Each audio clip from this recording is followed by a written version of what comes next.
station of Fox Sports. We are sports. We are Sun. The Rays have featured a resounding offense over the past 2 games, pounding out 12 runs in the series finale at Yankee Stadium and putting 8 on the board last night en route to a victory over San Diego. Tonight at the Trop, lefty Blake Snell goes to the hill for the Rays against old friend right-hander Edwin Jackson and the Padres.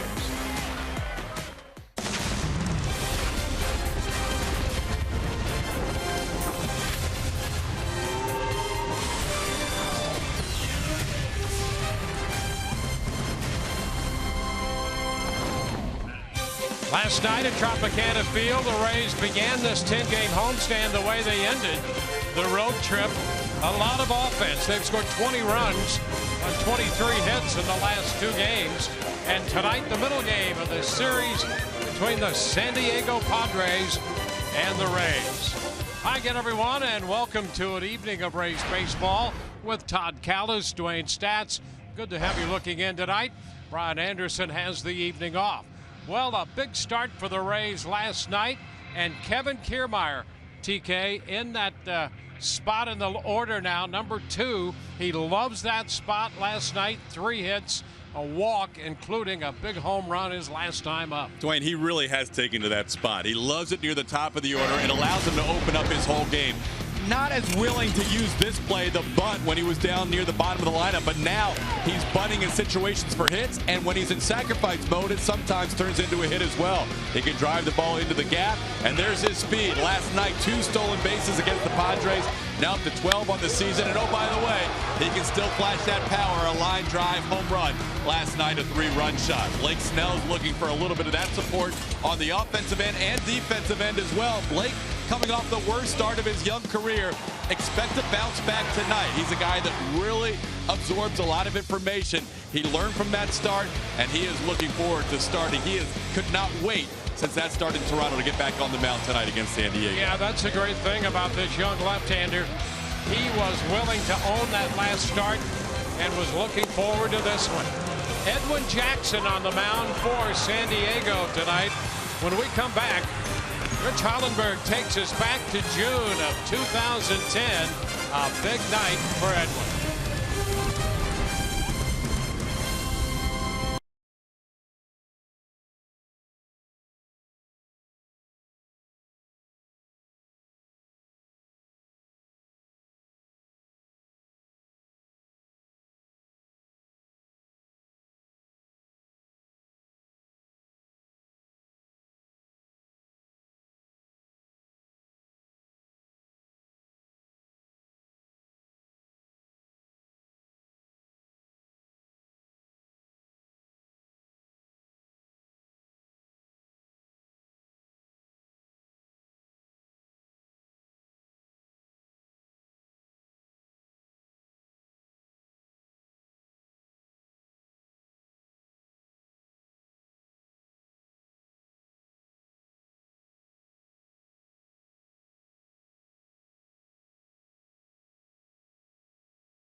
another new uniform. Rays facing former Ray Edwin Jackson tonight.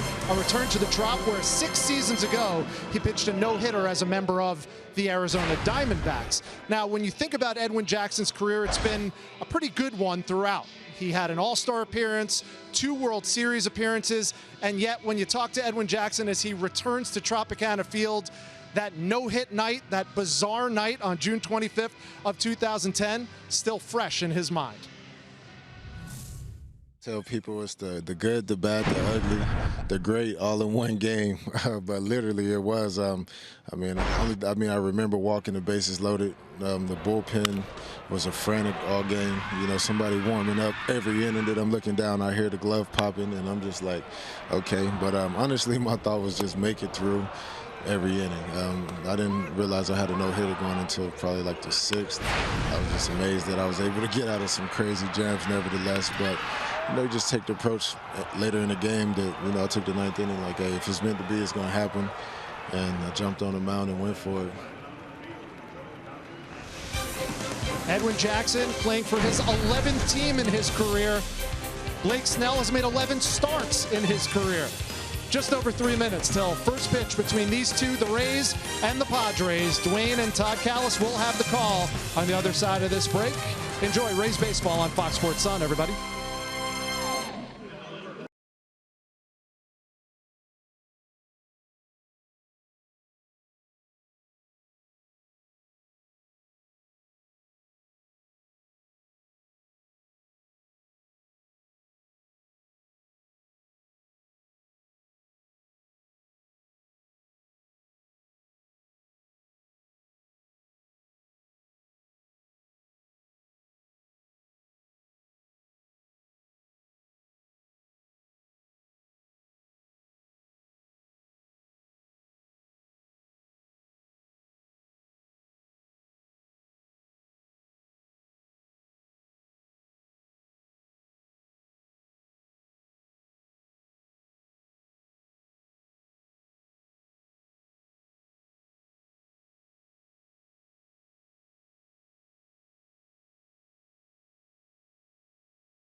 Three-year-old left-hander Blake Snell heads to the mound to face the San Diego Padres tonight.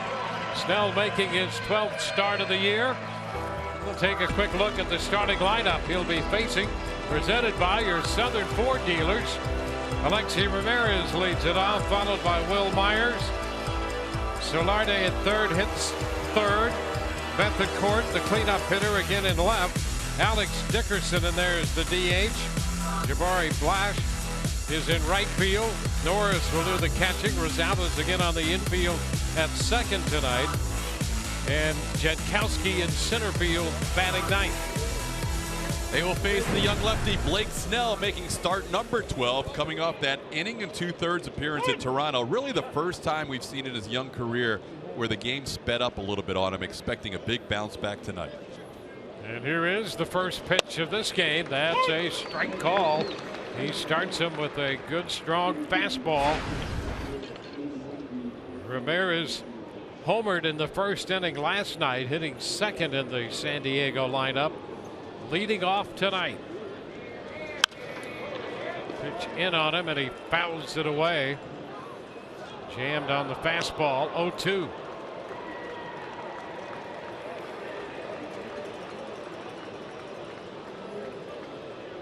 Will Myers will be in the number 2 spot in Andy Green's lineup tonight.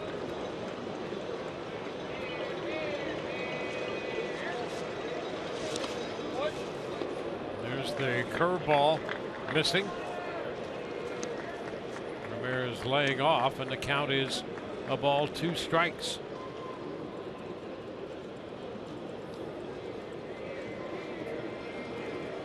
Kevin Cash and Jim Hickey looking on. Ground ball sharply hit out of the reach of Duffy. A diving attempt picked up by the center fielder Kiermaier. And Ramirez is aboard. Sent that fastball into center. Rays defense brought to you by Gold and Diamond Source. Corey Dickerson in left, Kevin Kiermaier in center. Steven Souza Jr. gets a start in right. Evan Longoria and Matt Duffy left side. Nick Franklin, a late addition to the lineup on the right side. Logan Morrison is at first base. And Luke Maley behind the plate for Blake Snell. One of those defenders already broke his belt on the first play of the game as Matt Duffy went diving for that ground ball and ruined a belt.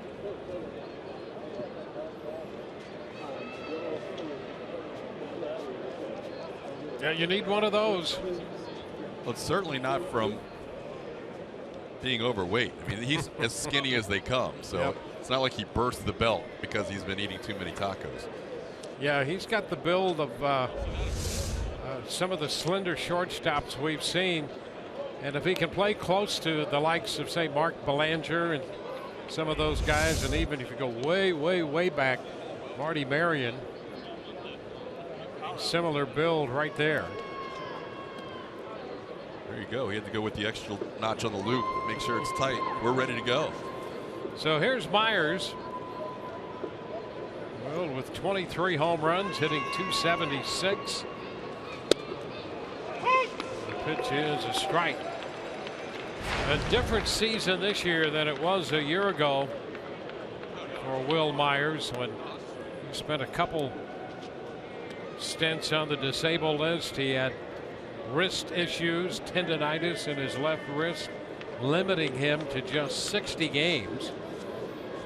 When he hit .253 with 8 home runs and 29 runs batted in. This year, starting the night at .276, 23 homers and 21 stolen base. He has a chance to be a 30-30 guy. I actually talked to him about that before the game, and he is definitely aware of that and wants it in a big way. So expect Will to go for that 30-30 club.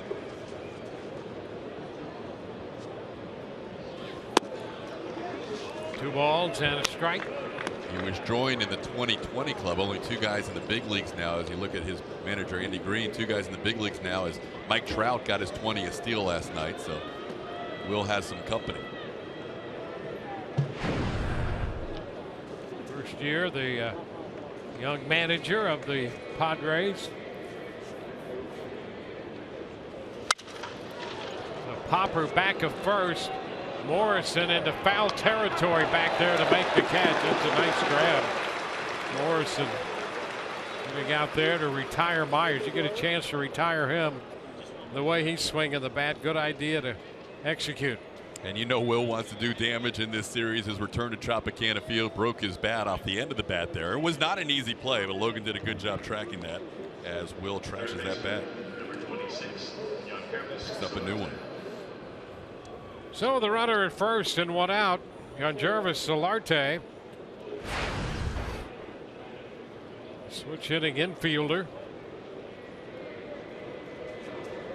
Solarte homered in the 9th inning last night. And Ramirez again at first. Gave the Padres Their second and final run of the night with that blast.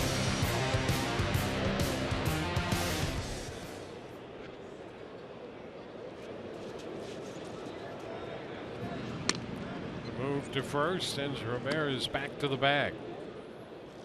You know, command is always so important, but for Blake Snell, if he can get strike one, it seems like that's the case for every pitcher. But there's a lot of takes going around both leagues as Snell faces his second National League team. But almost every hitter is taking those pitches early to try and see what his stuff is, since they've never seen him before. And he gets a strike. Fastball on the outside corner. Jim Reynolds is calling the balls and strikes. And Reynolds has a reputation for giving that call on the corners, both sides. So that should bode well for both pitchers tonight.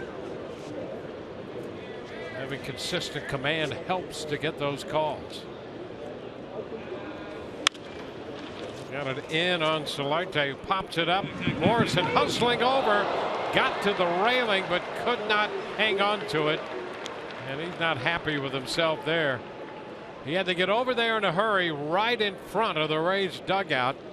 Got his mitt on it, but could not catch it.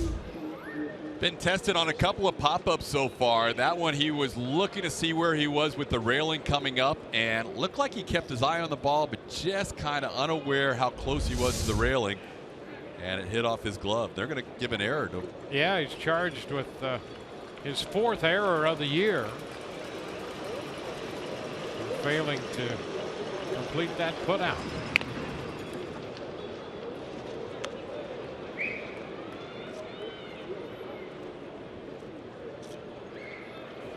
One on, one out. It prolongs the at bat, the ruling on the scoring.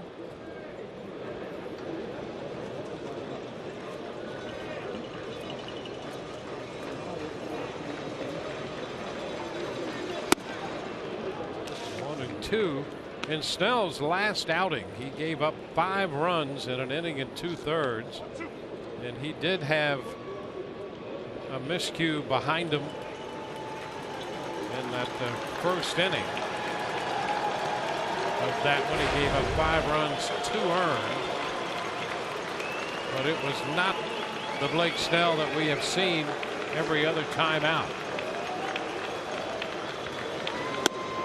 And he gets Solarte to chase that pitch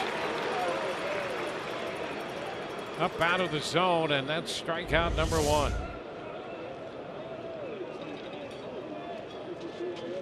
Just a little breaking ball that stayed up. Not sure if that was going to be a slider or a curveball. Whatever it was way up in the zone, and Solarte chased it for the second out. Christian Bethancourt.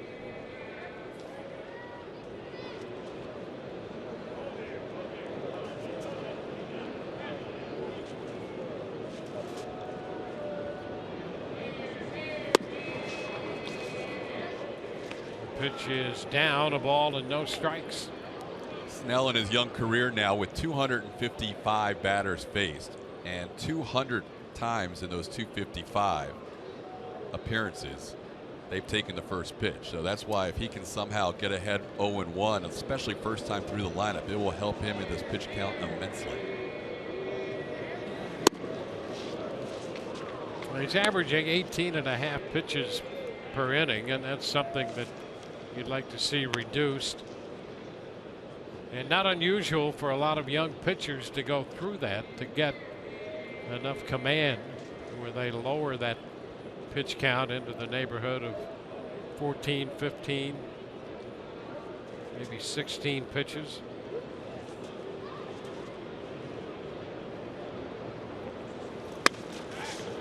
And a little bit wide. 3-0.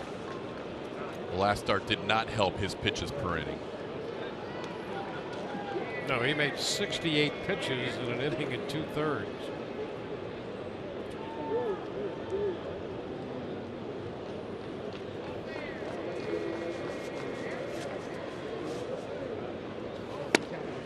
There's a strike.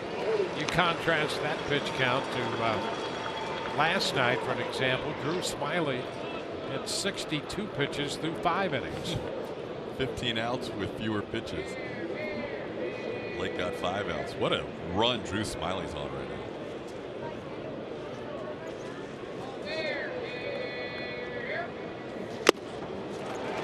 We go to 3-2 and a throw down to first. That's loose. Into right field it goes.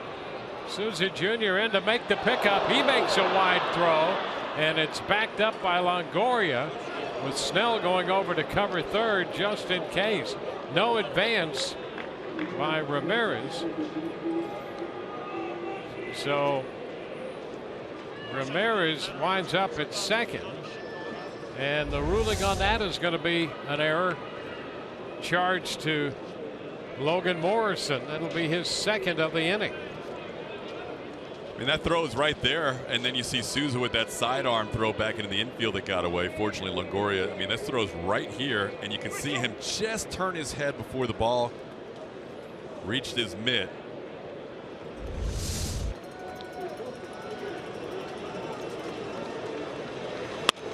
Two is upstairs for ball 4. The second base runner of the inning on the heels of the error.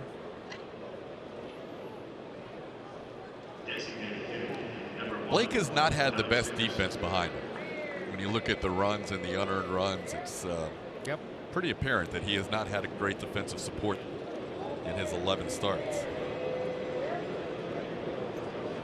Alex Dickerson, the DH tonight. Bailey's going to the mound, have a little get together with Snell, as Dickerson, a .280 hitter overall.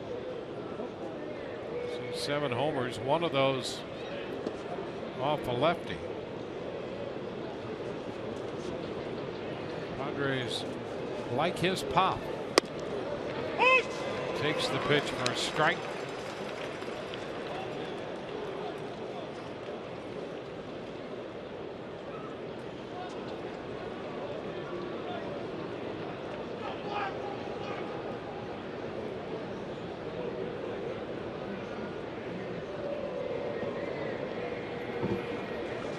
Single and a walk, a couple errors in the inning, 2 men on, 2 men out. Foul ball runs the count to 0-2.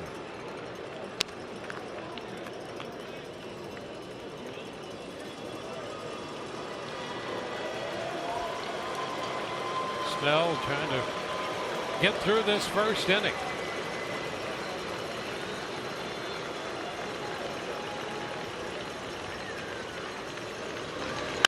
Ground ball down to first. Morrison has it, steps on the bag to retire the side. No runs, a couple left. We go to the Rays half of the inning, no score.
Blake Snell to the top half. No runs and a hit, leaving 2. Rays lineup presented by your Southern Ford dealers. Nick Franklin's going to lead off, play second base, followed by Kevin Kiermaier. Evan Longoria at third. The DH is Brad Miller. Matt Duffy follows. Then Morrison hits sixth. Souza Jr. in right seventh. Dickerson in left. And Luke Maile behind the plate hitting ninth. Hey, there's Edwin Jackson. We have seen him before in a Rays uniform and in a variety of uniforms as a visiting player, making his 6th start since joining the Padres. Has done very well with San Diego in his previous 5. First pitch to Franklin, and that's in there for a strike.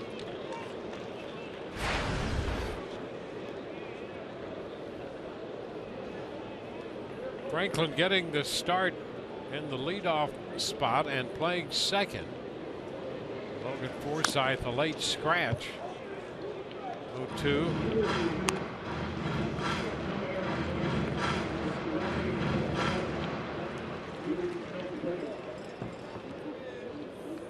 Well, they've taken the error away from Morrison on that foul pop by Solarte that he could not hang on to in front of the dugout. So that eliminates one of those 2 errors. Just one error in the top half of this inning charged to Morrison.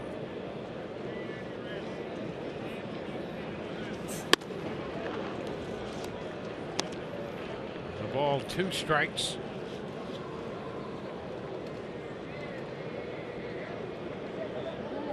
Kevin Kiermaier on deck.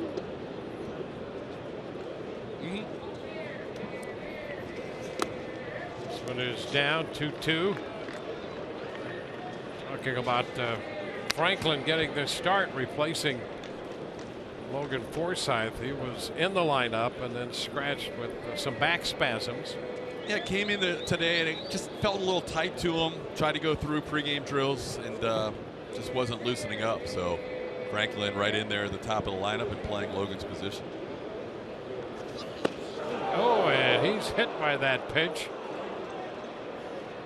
Fastball gets him in the foot. The Rays get a base runner to start their half of the inning.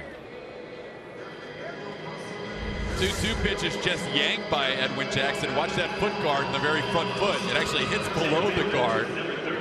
So when you have all that protection, sometimes it doesn't even help. That pitch hit right off the bottom of the foot. So Nick will take a little while to shake that one off. Kevin Cash going to go out and take a look along at Ron Porterfield to make sure Franklin is okay, and he assures them that he is. Yeah, he's been swinging the bat too well to let them take him out now. Here's the Padres defense, Dwayne, brought to you by Golden Diamond Swords. In his 4th outfield appearance this year, Christian Bethancourt in left, Travis Jankowski, very solid center fielder, Jabari Blash in there in right. Got Hermes Solarte, Alexei Ramirez, Adam Rosales, and Will Myers back at his familiar first base as a Padre, and Derek Norris behind the plate. Kiermaier shortens on the bat. He takes ball 1.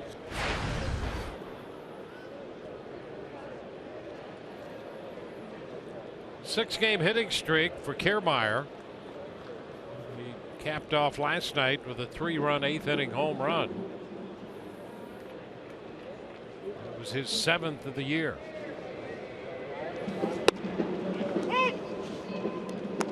Jackson throws him a strike. Now 1-1. Edwin Jackson on the hill, 32. Will be 33 on the 9th of September.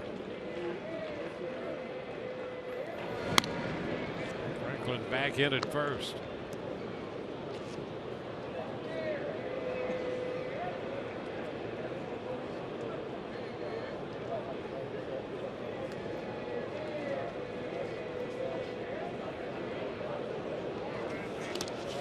This ball gets through. Norris retrieves it. Down to second goes Nick Franklin.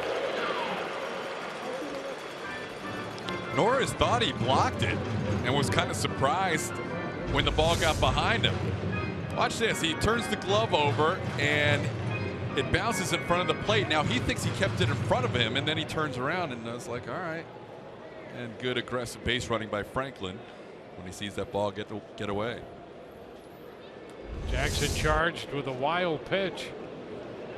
You do see that blocked a lot, and as you point out, Norris thought he had blocked it. Kiermaier tried to check, but he did go after that pitch. Yep, tried to hold off on that little cutter that was in on his hands and went around. They did not even appeal. It was called by the home plate umpire, Jim Reynolds.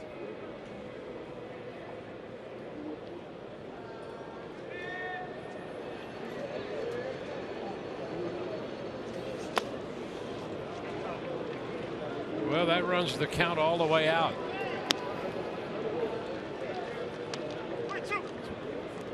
Evan Longoria is on deck. Braves with a runner now in scoring position here in the first.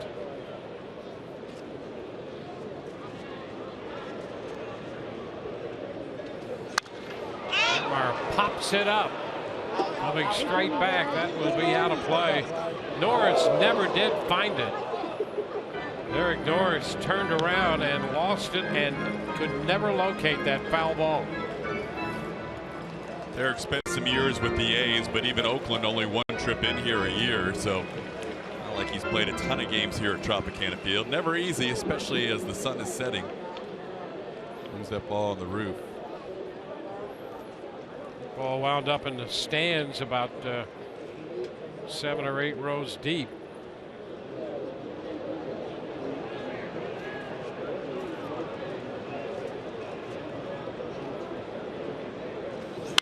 Hot shot foul behind Rocco Baldelli.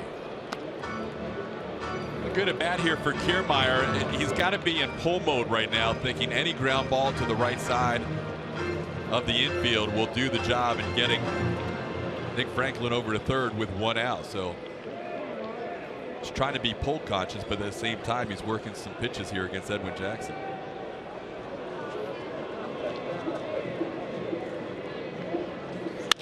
There's a ground ball to first, nicely done. Over to third goes Franklin. Myers makes the play unassisted, and the Rays do get the runner to third with 1 out.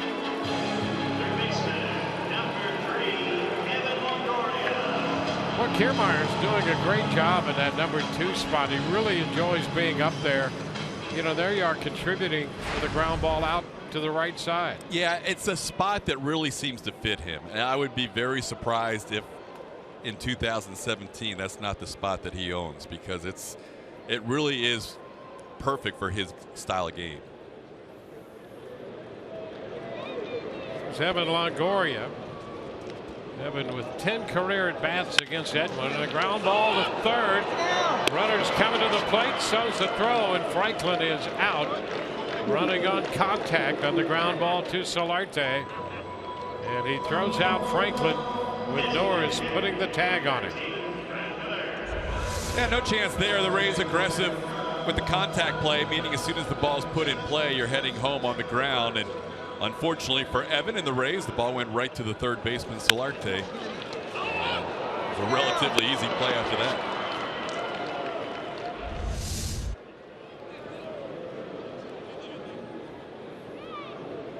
Now it's Brad Miller with Longoria at first and 2 outs.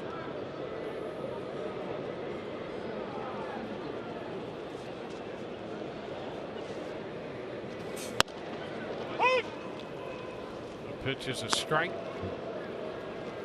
Only 2 home runs for Brad. And he is 3 for 4 in his career against Edwin Jackson.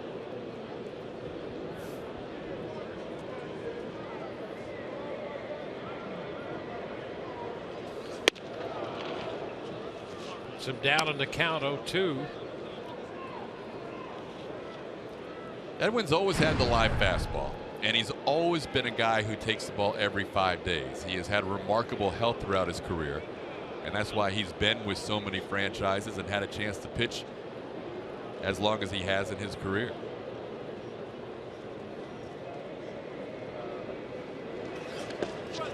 dirt. This one blocked by Norris. 1-2 the count. Edwin has been with 11 different teams. And you could argue 12 because he was, for a very brief period, a member of the Toronto Blue Jays in between going from the White Sox to Toronto, and then they dealt him to St. Louis. But he's actually played for 11 teams. Line shot, and it's grabbed by Rosales in short right field with the shift on. Hard hit ball. Miller continues to hit the ball hard, but on the shift, he lines to the second baseman. And we go to the second, no score.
I love Edwin Jackson. I had forgotten that he's not in a hurry to get anywhere on nights he pitches.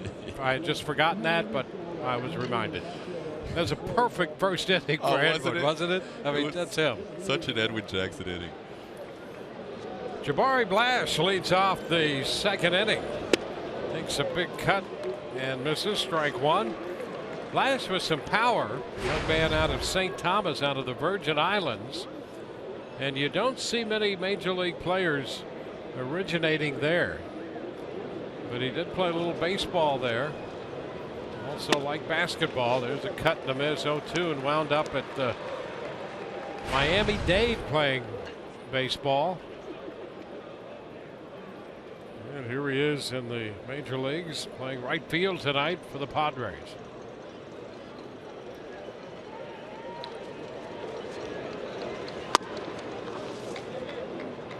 You know, here's one of those guys with a chance to see what he can do on a regular basis in right field. Ever since they moved Matt Kemp, Blash has been primarily the right fielder for the Padres.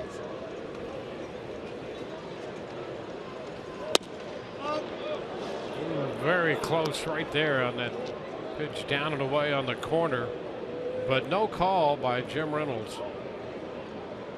At least no strike call, and it's 2-2.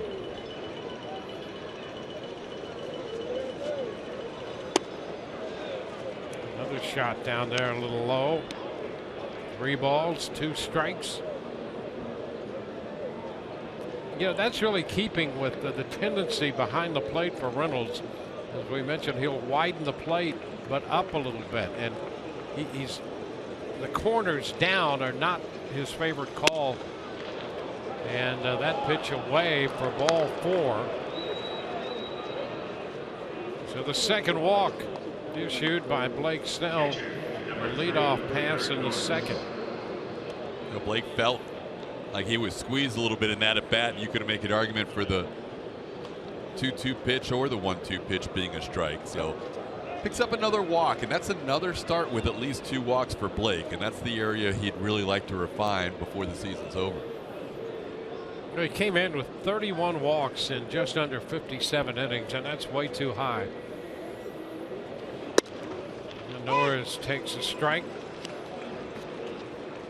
It's on the outside corner, but up a bit. 0-1 the count.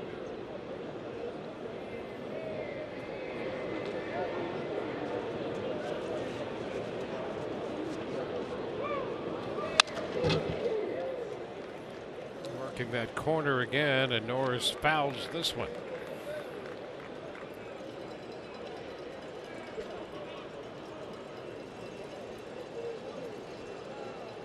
Padres come in. They've dropped 3 in a row. Rays getting a victory last night. They won a couple back-to-back now.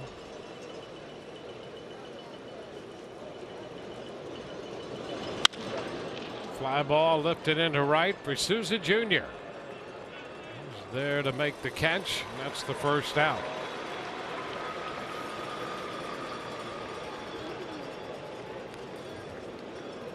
You know, there are a number of things to like about Snell, and you figure over time he'll get that command issue and he'll reduce the walks. Second baseman, number 9. You really, to be a young pitcher, just 12, this is 12th start into his major league career. There is a great presence he has. Rosales in the batter's box. Swing and a miss, throw down to first. Lash is back in. And he's ready at the tender age of 23 to hold himself accountable, like the last start he made. He wore that start, owned up to it, owned it. And that's great to see. There were no excuses. Put it behind him and looking forward to his next start. And you don't always see that. Sometimes you don't see that in pitchers who've been around for a while. Oh, agreed. And here's a guy who's going to face the Toronto Blue Jays a number of times in his career, you would think, as a member of the Rays. So that first time out, big crowd, big names in that lineup. Might have been a little overamped going into that start. And that's a check. Rosales started to go on that breaking ball, and the count goes to 1-2. When you look at the 2 starts for Blake that he has struggled, he was obviously amped up for his debut against the Yankees and pitched well. But the other 2 that you would think he was most excited for, the Toronto game, he talked about how much he was looking forward to facing that team, and then Seattle here at home did not pitch very well against the team he grew up watching.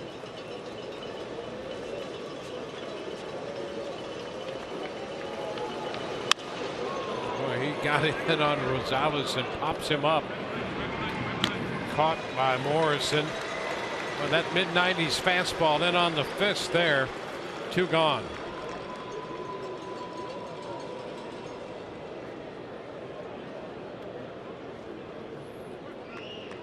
So with a runner at first, Blash on the leadoff walk. He's there now with 2 outs, and here's Jankowski, Travis Jankowski.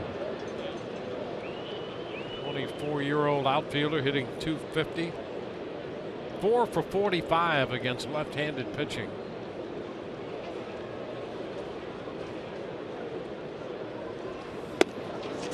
He jabs at the pitch, trying to bunt, and misses.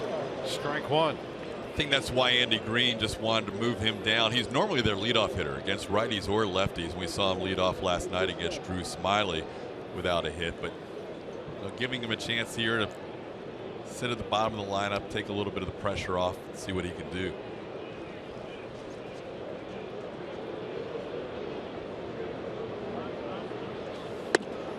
And that's a strike. Stepped away, thinking he might get time, but nothing granted, and it's an 0-2 count. We should see more of this. We have seen too many late time calls, Dwayne, and Snell had already started his delivery. You can see Jankowski moved out of the box without getting time granted. That's the only thing that's going to stop that.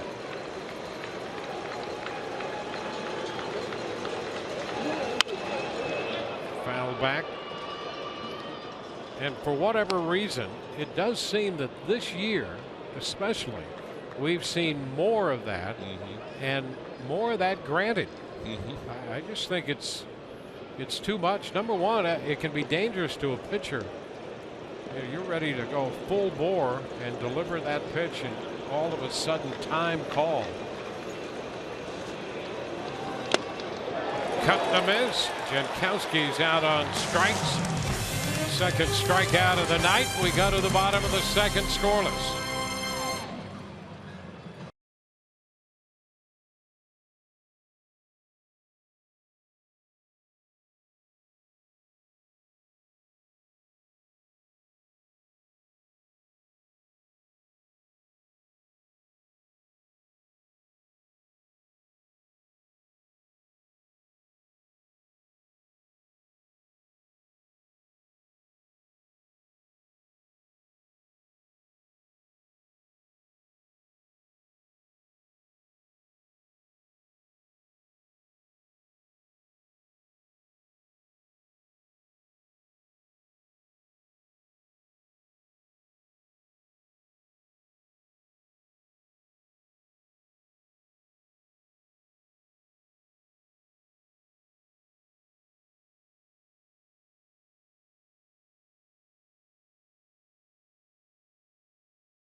Baseball on Fox Sports Sun, brought to you by Jeep, the official vehicles of summer, celebrating 75 summers of living by forever. By Hawaii's Kona Brewing Company. By Best Buy, tech to impress at Best Buy. And by your local Toyota dealers. Let's go places. Rays coming in to hit. This is Matt Duffy up there, taking the first pitch for a ball. 255 for Duffy. That's overall.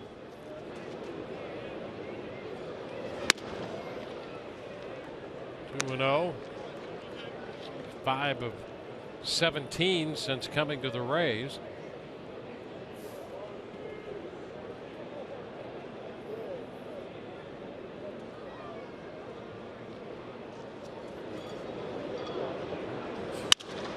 That's a base hit, punched into center field. Jankowski with the pickup. So Duffy has a hit his first time up. The Rays put the leadoff man on base for the second straight inning. Well, Duffy continues to hit in every game as a member of the Rays. This one served right back through the middle. Kevin Cash was saying before the game about Duffy how you just watch all the little things he does in the game of baseball. The way he takes leads, the way he positions himself at short. He said Tom Foley hasn't even had to move him once yet on any of the defensive linemen. He said he really just knows every little aspect of the game and is a true baseball player. Over to first, he's back in. I'll tell you who else liked him was his manager in San Francisco, Bruce Bochy. And that's a great recommendation right there.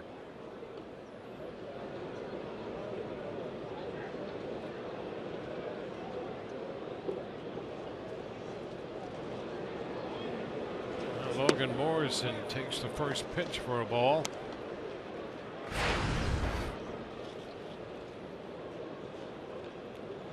Morrison in the lineup as the DH last night. Hit by a pitch to get a run home. Doubled in a run and scored later in the 8th inning of last night's game.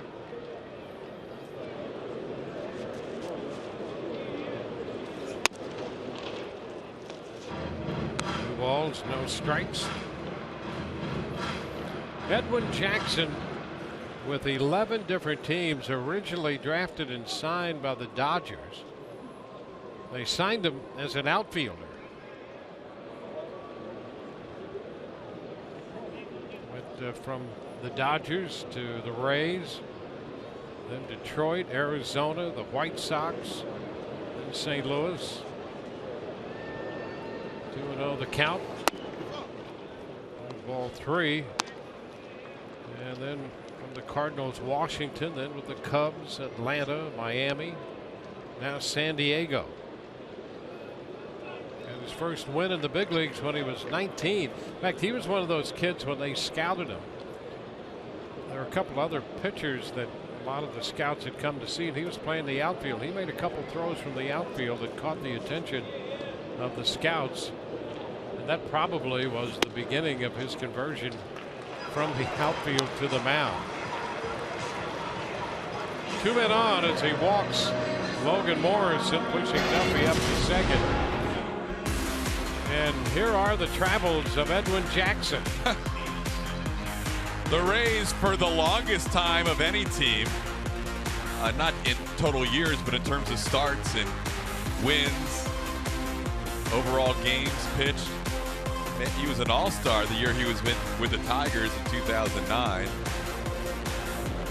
Remarkable. And he went from starter, and then his last year with the Cubs became a bullpen guy again. Then the next two teams, Atlanta and Miami, bullpen guy. Now back to a starter. Steven Souza Jr. takes a pitch outside, 1-0. And his attitude about all the traveling that he's done, a great attitude about that. He says, hey, I was a military brat. He was born in Germany. Was over there and then went to Ohio and then to Louisiana and back to Germany. It's popping away from Norris. It's 2-0 and wound up in Columbus, Georgia. Went to high school there, and that's where he got a lot of attention from the major league scouts.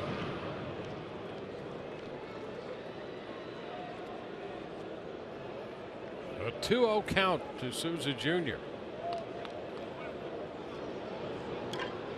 Duffy at second, Morrison at first.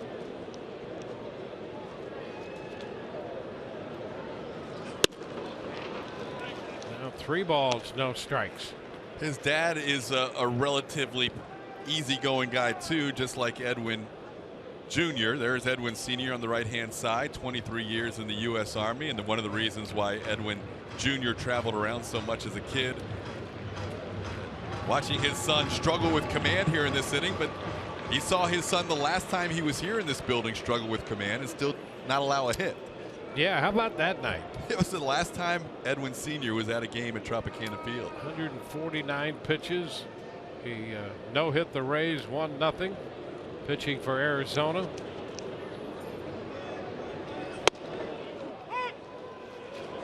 A 3-1 count. Walked 8 in that no-hitter, struck out 6.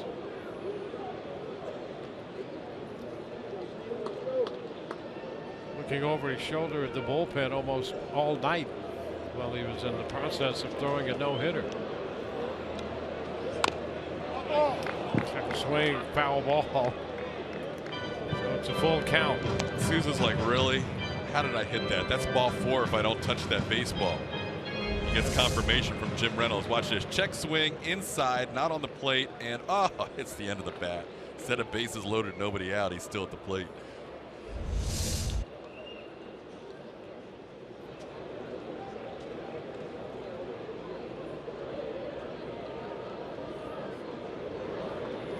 Full count on Souza Jr.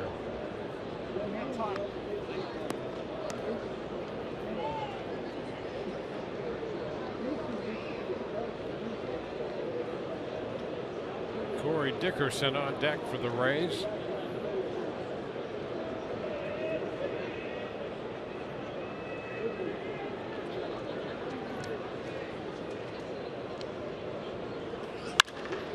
Popped up. Foul ball that's drifting back into the stands behind the Rays dugout. Well, Edwin is only 32. As we mentioned, he won't be 33 until September the 9th. Later on in this game at his pace. Yeah, that's right. It could last that long. But being with 11 teams, you know, you'd have to think he's got a good shot for the record. Octavio Dotel was with 13 different teams. That's the high water mark. Now ball 4 is low.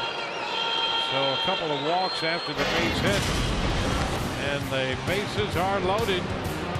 Well, this is Edwin Jackson back on the 25th of June in 2010 when he threw the no-hitter against the Rays. There it is. Walked the bases loaded in the third. Nobody out, bases loaded just like it is today with the second inning. But there you see the celebration. 149 pitches, only 79 strikes. That was the game that we called from center field. I remember that. I do remember that. And it didn't look any better from center field than it would have from behind home plate. Happy for Edwin. You can't help but be happy for him. He's one of the great guys you'll meet in the game. He's just a very likable guy. But you know, any pitcher who struggles with command, and that's been an issue for him throughout his career, really tough on pitching coaches. Here's Corey Dickerson. The pitch is down. But you know, when he was young, and he doesn't throw as hard as he did, but he was one of those guys that light up the radar gun, push 100. He was, as 19, 20-year-old, he was something else. He was a big part of that 08 team that won the American League Championship. Yep. A 1-1 count. The question while he was here as a Ray, and actually was a Devil Ray prior to that, was where do you use him most effectively? Is he a starter? Is he a reliever? Ended up being mostly a starter for the Rays. And then throughout his career, he, like we said earlier, he would just take the ball every 5 days and give you a good effort, not always around the plate. And that has been an issue for him again tonight. Dickerson pounds it. He took a rip at that fastball. That fastball now 91, somewhere 90, 91, sometimes 92.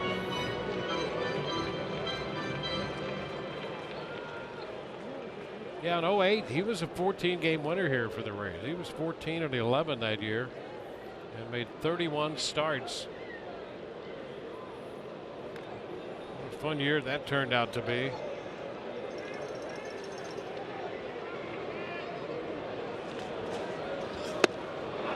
And he strikes out Dickerson. A little slider in there to get him.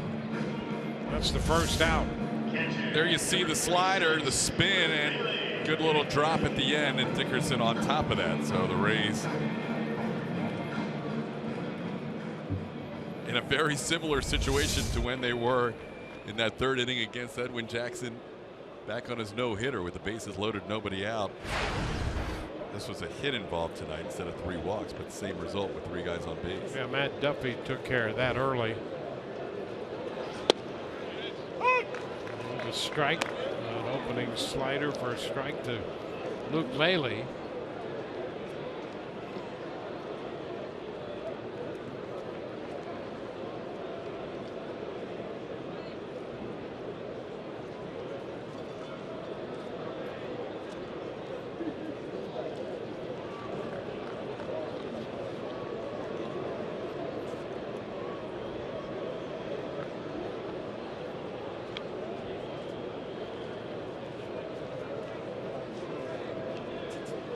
Rays with a great opportunity.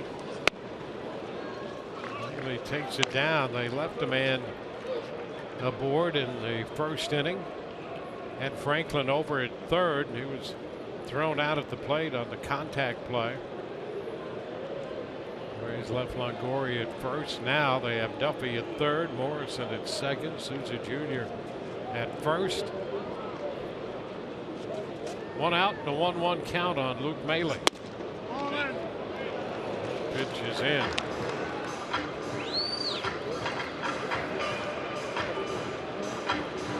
Edwin called that no-hitter the good, the bad, and the ugly. He admitted that was one of the more improbable historic nights in baseball history, with that many pitches, that many walks, and lack of command. There's a base hit up the left field line. Extra bases coming from Mahle. Duffy scores. Morrison scores. Souza Jr. waved around. He scores. Throw to third. Safe there, and the Rays lead 3-0. Luke Mahle drives in 3 with a double. Goes to third on the throw through. And the Rays lead 3-0 on the third double of the year for Luke Mahle. They're going to give Luke 3 RBIs on this ball down the left field line, but it was really misplayed out there by Christian Bethancourt, who has not played much outfield. 2 runs definitely would score, but watch Bethancourt overrun this, and when he overruns it, they then have Steven Souza Jr. head home. The throw was unbelievable from where he was to get it all the way home on the line on the fly. He's got a great arm out there, but he's just not much of a left fielder. And how about that slide? Really? Yeah, the dugout congratulating on how graceful that was. Such a Steven Souza slide. Now the infield is up. Nick Franklin at the plate, and the pitch is in there, or is it? No, that's a little low for ball 1.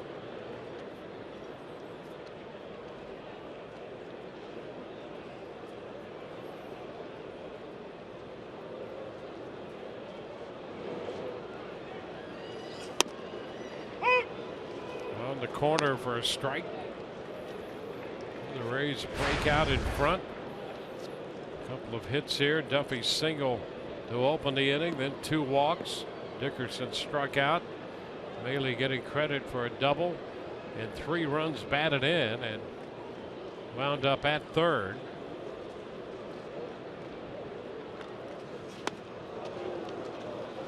Well, 1-2.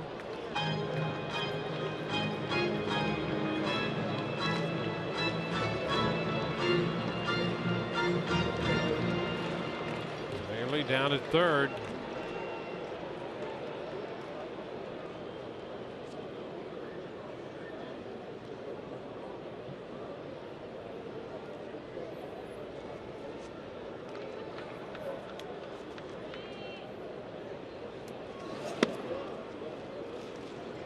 Two. Rays looking for some contact here with a man at third and 1 out in the inning.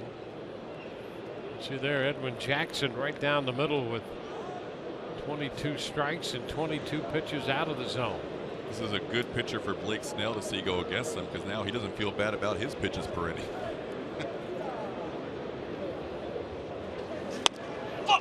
And Franklin is out on strikes. So a big strikeout for Jackson. The infield can back up now. Dwayne, one thing we love about Steven Souza Jr. is usually once a game he will make us laugh. And in this case, it's because of this. He goes in standing, but wait, at the last second decides to slide. What's that? What? I mean, at the last second, I'm going to slide, and I'm past the bag, and he ends up going head first into the turf. And you know, here's the thing about that. You can hurt yourself doing that. Of course. I mean, seriously, if you think you're going to go feet first and suddenly, for some reason, change your mind, you're fortunate not to hurt yourself. You can hurt yourself going into the stands on a foul ball that's 5 rows in. You can do that as well. So there's always amusing. Kevin Kiermaier with a strike. He's trying to pick up this other run. Kiermaier under this one. Towering fly ball to right. Blash on the track will have room and makes the catch, retiring the side.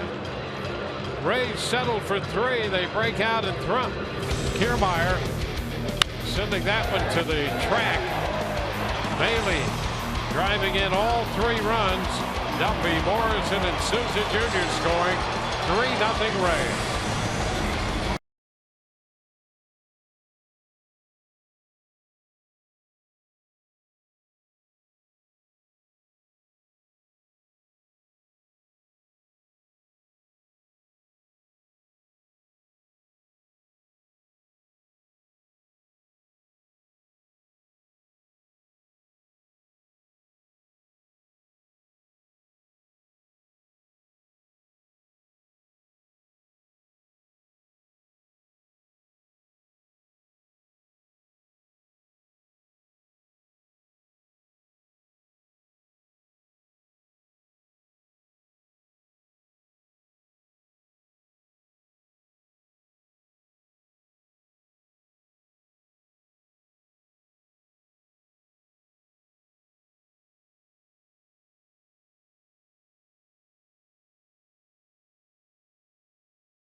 Rays taking the early lead 3-0 at the end of 2. Moving on to the third. It will be the top of the order for San Diego against the young lefty Blake Snell. Snell 38 pitches through the first couple of innings. And the first pitch, a line base hit by Alexei Ramirez into right center. Kiermaier with a pickup, big turn, and Ramirez decides to get back in to first base. And both Souza Jr. and Kiermaier out there, and when Kiermaier came up with it, Ramirez thought better of forcing the issue. You watch this play, it's a nice play by Kiermaier because Souza screens him off the ball a little bit there. And Souza thought he could make the backhand play, and Kiermaier with good concentration to be able to see that ball through, as Ramirez was not going to challenge the arm of Kevin Kiermaier. Ramirez on for the second time. Leadoff hitter has been on all 3 times so far tonight. Now it's Wil Myers. Takes a strike on the outside part of the plate.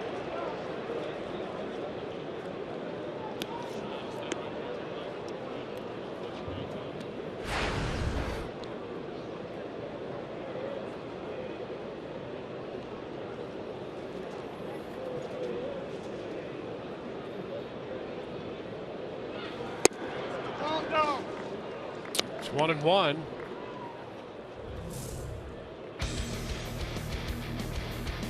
You see Wil Myers in 2 seasons with the Rays. Not a full year, but the Rookie of the Year in 2013. In the 88 games, 13 home runs. It's a strike. It's 1-2. And a great sit down you had with him, Todd, I thought, and some reflective comments by Wil Myers. And he wishes things had been a little different in hindsight in his couple years here with the Rays. The last year was marred by injury.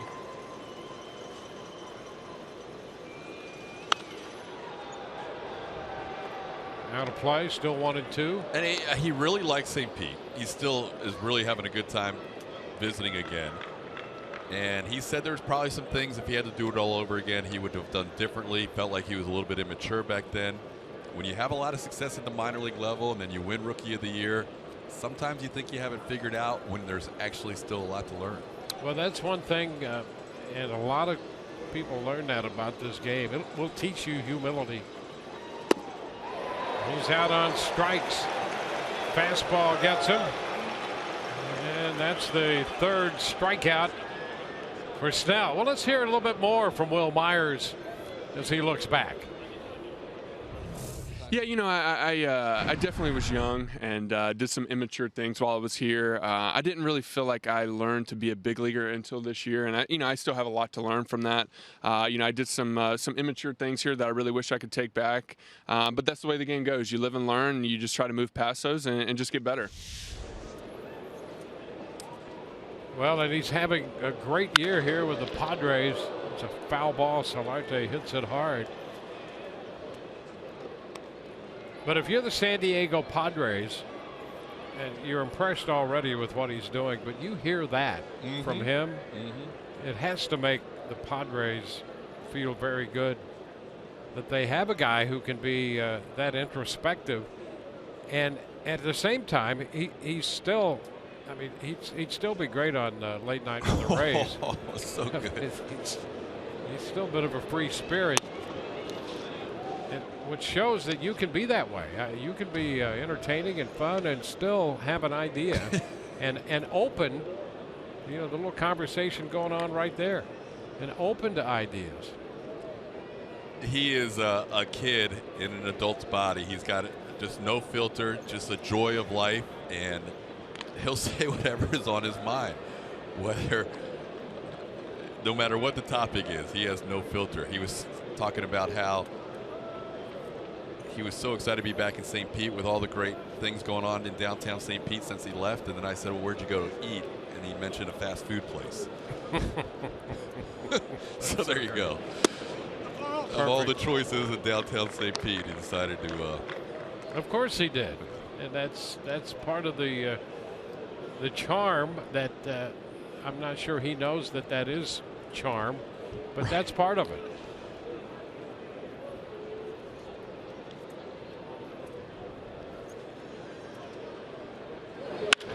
Ground ball, that's going to go through. Stopping at second, Ramirez, and the first two hitters aboard in the third. Number 12, Christian Bethancourt.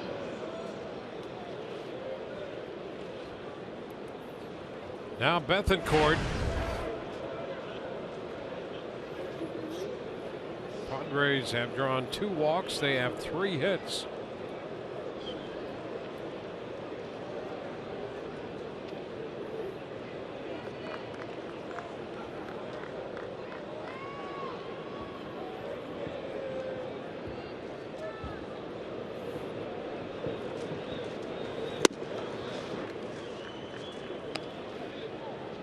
Ball, no strikes.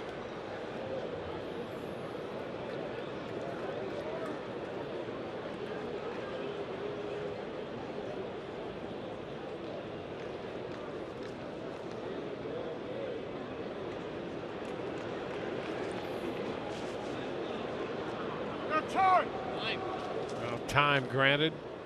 Blake's really not in a decent rhythm right now. He's struggling with, and usually he and Luke Bailey are on point. Since Luke's been up, they've been working together every start, but a couple of times he's been peering in and taking his time, not really pitching with any rhythm in this game so far. It's a cut and a miss. Bethancourt. Christian Bethancourt with a walk into first. 0 for 4 last night.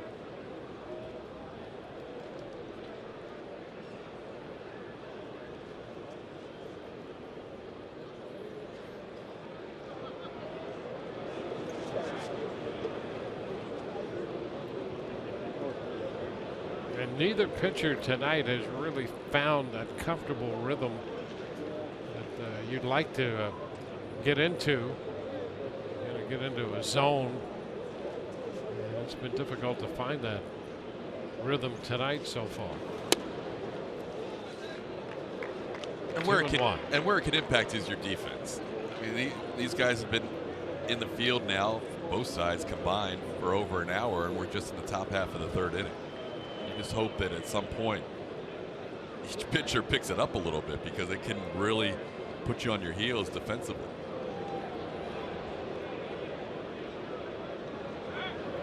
Pickoff play at second. Back in is Ramirez.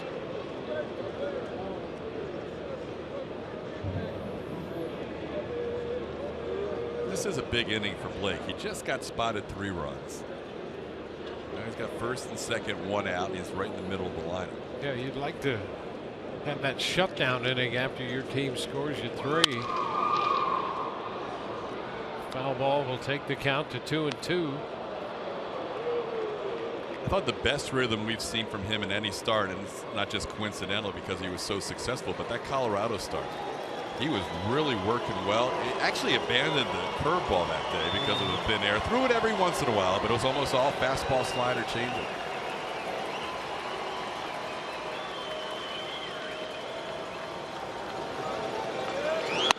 And he overpowers Bethancourt right there. He tried to check and could not. He's out of there.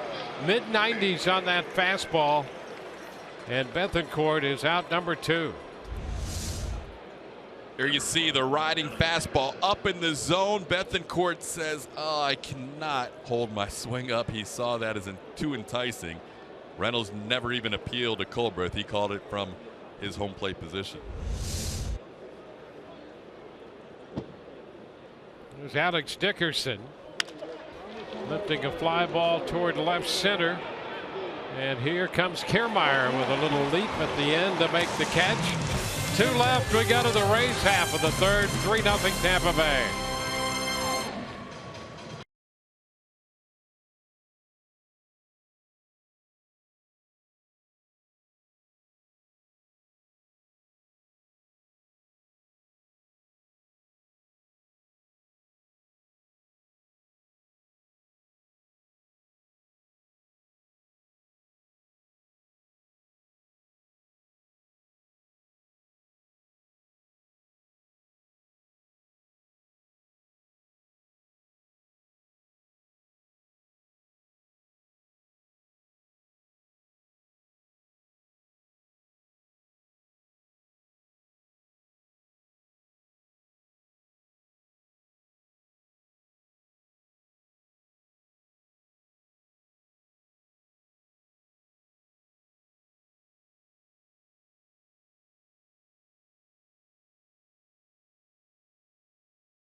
coming in to hit at the bottom of the third. For every strikeout Chris Archer records, $25 will be donated by the Rays, by 10 News WTSP, and by Chris Archer to benefit Berg Baseball and RBI Baseball of Tampa.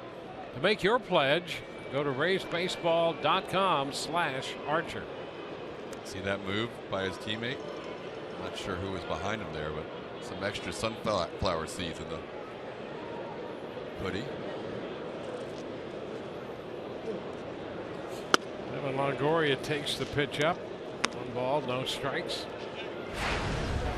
Yeah, just a little bit of the hijinks that will go on in the dugout throughout the course of an evening.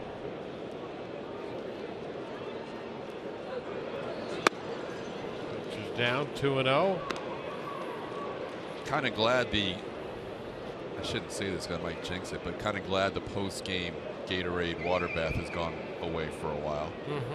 That was fun for a little while, but then it kind of ran its course. Ran a course. Yeah, we're good now. Strike on the corner, says Jim Reynolds. 2-1. Archer pitching tomorrow in the wrap-up game of the series. Texas will be in over the weekend. Up the right side. Flash on the run. Can't get there. Skips to the wall. Longoria turns it on around second, on his way to third. He's going to make it easily. 3 bases for Evan Longoria. Evan's 3rd triple of the year, and it leads off the inning. Evan's really running well this year. In addition to everything else he's doing well, he's running well. Here he takes a slider on the outer half and just drives it to right field. And once Splash commits, it's all or nothing. And Longoria turned it on. Good cut there of second base. And he gets to third rather easily. Another extra base hit for Evan Longoria. He's tied for 5th in the league in doubles with 31 and tied for 10th in home runs with 26. That's triple number 3. Brad Miller will try to get him home.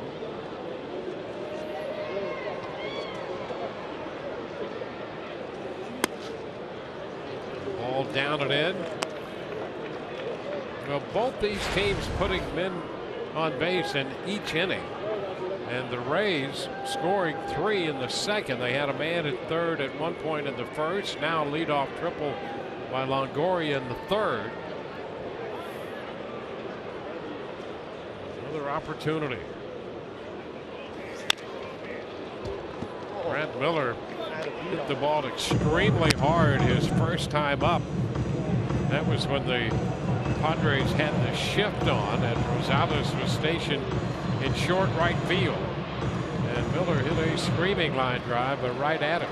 Yeah, no shift now. In fact, that's a base hit and an RBI if he hits the ball the same way this at bat.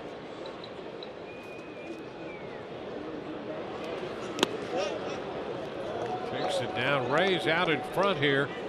3-0 despite being 1 of 6 already with men in scoring position. Maile got the big blow, the double with the bases loaded.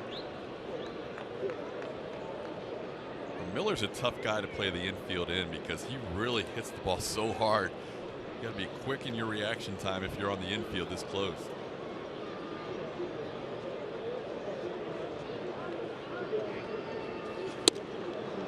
Cut and a miss, 2-2.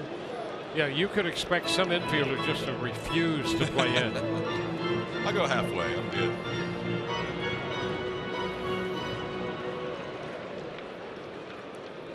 Rays had the contact play on earlier with 1 out when Evan Longoria bounced to third. I don't think they'll have the contact play on here with no outs. We'll see.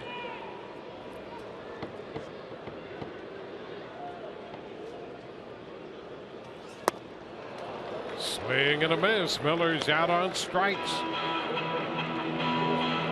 Slider gets him. Put in a nice spot there by Edwin. It was close enough with 2 strikes to entice Miller to go for it. Even though it was out of the zone, Miller could not make contact, and Edwin has his third strikeout.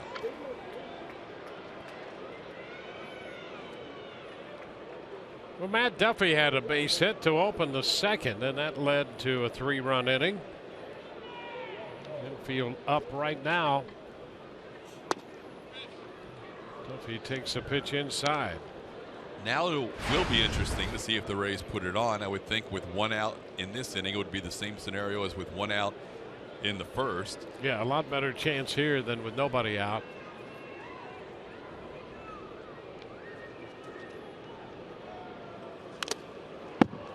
Fouls it. 1-1.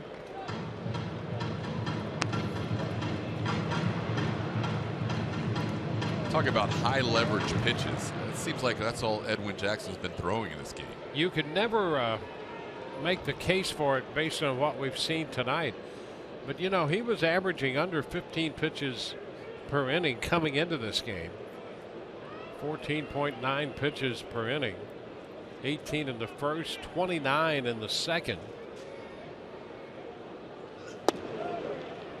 Takes the count to 2-1 on Duffy.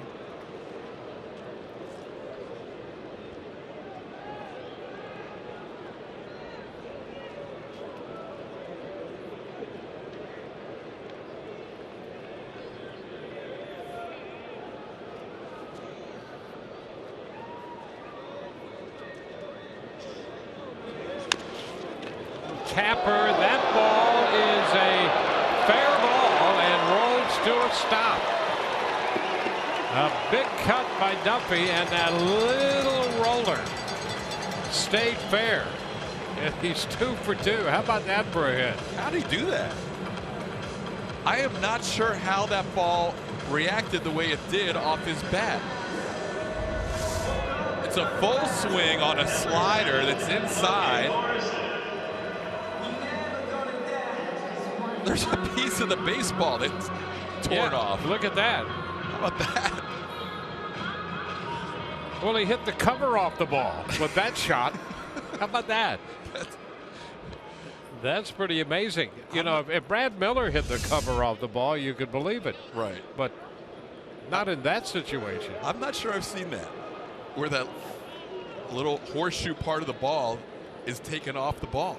How about that? Look at that. Yeah, great shot right there. Major leaguer hit that little ground ball about a third of the way, maybe not even a third of the way up the third base line. Now it's shot. That's fair off the bat of Morrison, back into the corner, scoring Longoria. Duffy's being waved around third. He will score standing up on the double by Morrison, and the Rays make it 5-0. Well, Morrison didn't wait around, jumping on the first pitch. Logan Morrison, a couple of RBIs in his return off the DL last night, a couple of RBIs tonight. He did rip this into the right field corner. Charlie Montoyo aggressive with Matt Duffy, sending him all the way around from first base. Jabari Blash missed both cutoff men with the throw, and that allowed Duffy to score easily. Yeah, but he didn't hit the cover off the ball. A double for Morrison. It's his 12th double of the year. Here's Steven Souza Jr. So Longoria, Duffy have scored.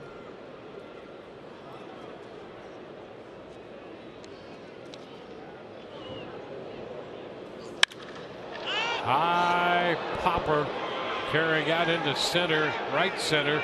Blash there to make the catch. His throw on the way to third, and a pretty strong throw holding at second is Morrison. So Souza Jr. is the second out. Number 10, Corey Dickerson.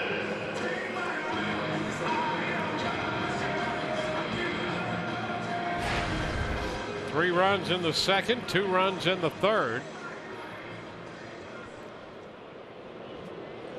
Offense has been pretty solid for the last 2.5 games. The Rays won last night, had a 5-run 8th inning en route to an 8-2 win. 12-3 over the Yankees Sunday in New York. 5 runs, 5 hits tonight.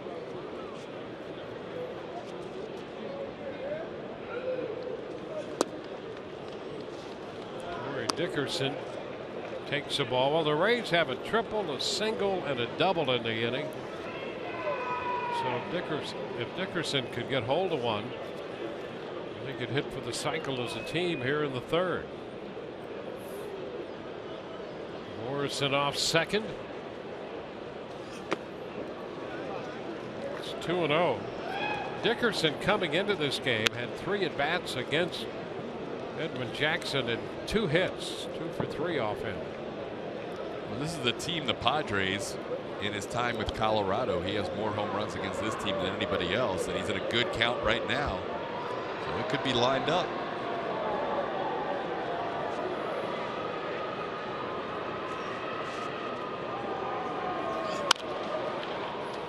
Take the count to 2-1. You know, what we saw last night out of Corey was all 3 times he made contact, the ball was on the left side of the field.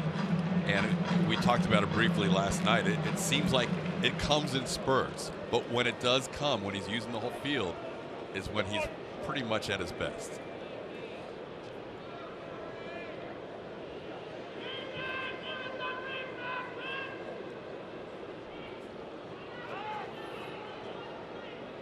Moved back to the bag by Morrison with that look from Jackson. Ramirez moving in behind Morrison.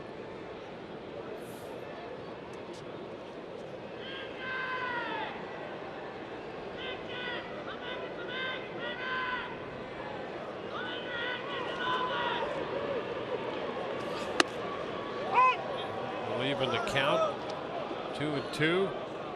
Well, with runners on base and with the Jackson rather deliberate anyway.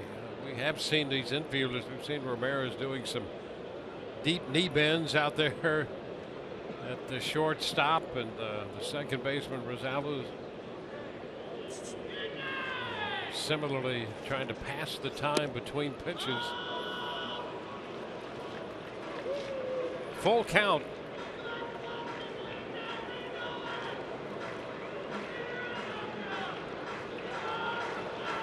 Dickerson swung at one of those 5 offerings from Edwin Jackson, but as you could see on Fox Tracks a moment ago, he has not hit the zone with any of the 5 offerings.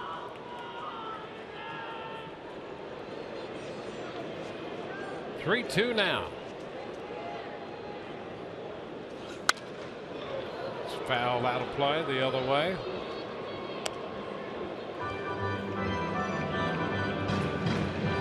We're 2 outs into the third. Edwin's pitch count starting to get close to 70, 68 pitches right now.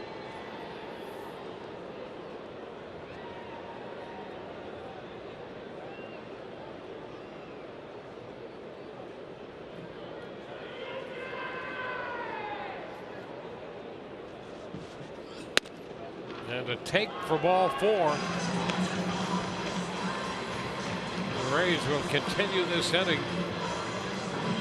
Do you ever remember seeing a ball like the one that was hit by Duffy? Have you ever seen the cover come off on a swing? I don't think that I have, and certainly not on a little ground ball like that. That's unbelievable. He took like a wedge out of it. There it is.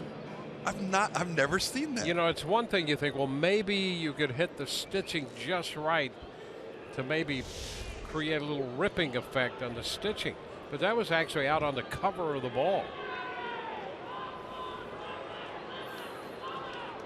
There's Luke Maile. There's a ball inside. You saw Kevin Cash talking there with Matt Duffy, no doubt, about hitting the ball off the cover, and Kevin said, that's the way I used to hit him. Yeah. Kevin is the best at self-deprecating humor. That's a strike. 1-1 now.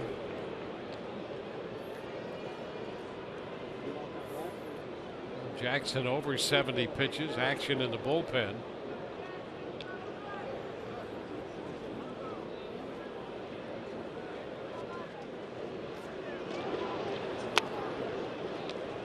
Breaking ball misses low.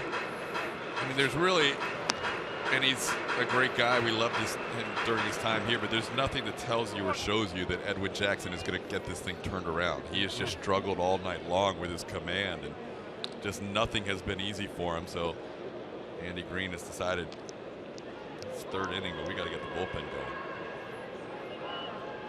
Carlos Villanueva up in the bullpen.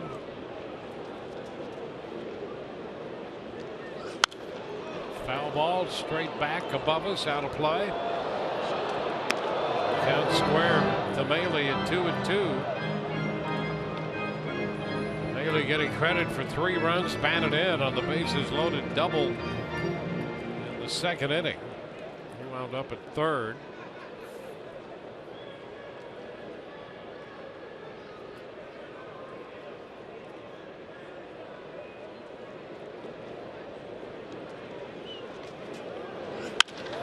Base hit right back into center field. Morrison's going to head to the plate. Dickerson goes to third. Rays making a 6-0 ball game. How about Luke Maile's night? The one thing the Rays did in Yankee Stadium the first couple of games was they got just support from the middle of the order. Ever since then, Sunday, last night, tonight, up and down the lineup, they're getting contributions, and now they get a 4 RBI performance out of the number 9 spot in Luke Maile. It's almost matching what he had as a season total in RBIs coming in with 5. Well, the young catcher at first, Dickerson's at third. Top of the order, Nick Franklin hitting for the 3rd time in this game. He's been hit by a pitch and has struck out. And there's a base hit for Franklin. That's going to score Dickerson. The Rays get their 7th run of the night. Maile stops at second. And the run batted in for Franklin.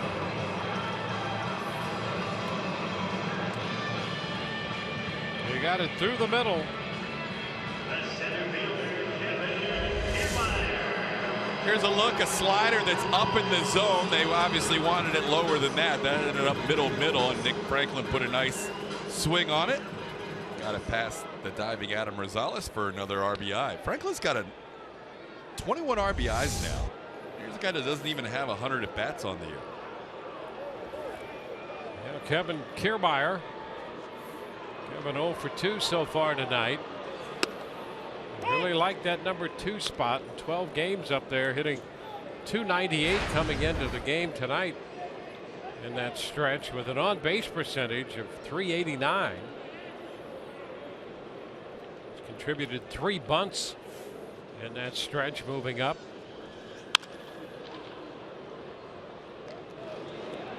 An 0-2 count. He's the 9th man to come to the plate for the Rays in this inning. I think the change of scenery in the lineup, especially when you're used to being in that 6th spot, 7th spot, wherever he was in the beginning of the season, it just re-energized him. And he's already got enough energy. But in his approach at the plate, you've got to love the way what you've seen from him as a number 2 hitter.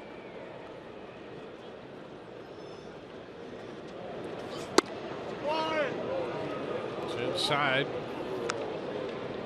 1-2. Edwin tried to sneak the fastball on the corner.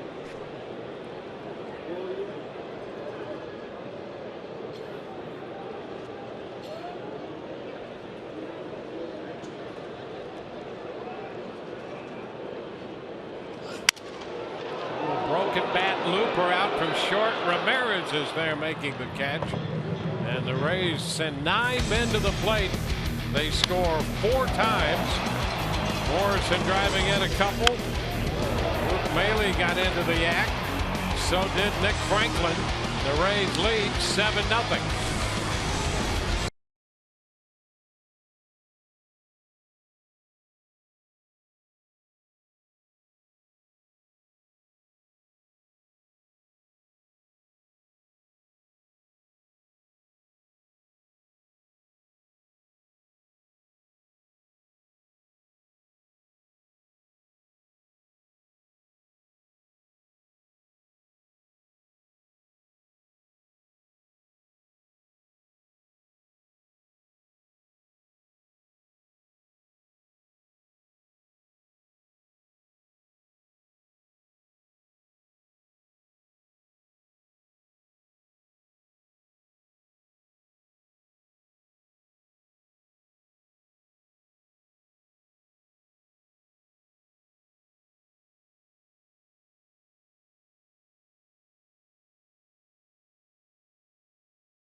Moving on to the fourth. No limits to the wardrobe possibility with the Rays Infinity Scarf presented by Geico. Fans receive the Infinity Scarf while supplies last when the Rays take on the Rangers this coming Saturday. Call 888-FAN-RAYS or visit RaysBaseball.com. Rays up. Tim Beckham takes over at shortstop for the Rays as we go to the fourth inning. In a 7-0 game. Jabari Blash leads off the fourth. First pitch is a strike. Fastball from Snell. So big lead for the young left-hander. Yeah, this will be interesting to see how he works this inning. Obviously, you have a big lead. You still want to be aggressive enough. But at the same time, you want to pound that strike zone and not think it's a 7-0 game. You want to think it's like a 2-0 or 3-0 lead. You want to keep that same aggressive mentality.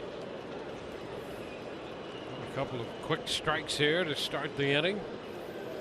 Norris next, and then Rosales. Oh, strike three call.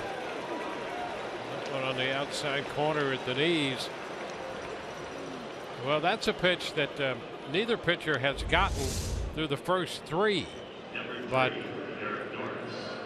that one looked good to Jim Reynolds. I really liked the reception there by Luke Maile, too. That was really well done in framing that pitch. The last time Snell had a lead like this was against Colorado, and he pitched really well in that outing. That was his best start of his young career. So he's dealt with a big lead before and pitched very well. Hopefully he can duplicate that against another NL West opponent. Ball one on the fastball to Norris.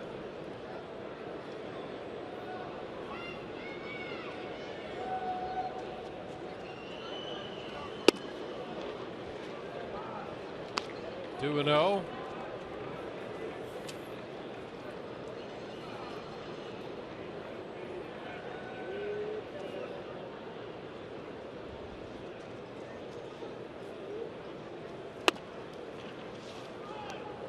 Three and nothing.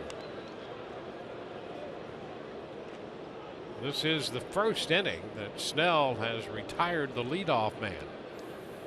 Getting Blash on strikes. Now he's way behind the catcher Norris. And he walks him on 4 pitches. One out into the fourth. And that's the third walk given up by Snell. You mentioned the walks coming in being the area of concern. 11 starts, 31 walks, almost 3 walks per start. And that's right where he is tonight. So he goes from a 3-pitch strikeout to a 4-pitch walk. That's part of being a young pitcher. Adam Rosales now takes a strike.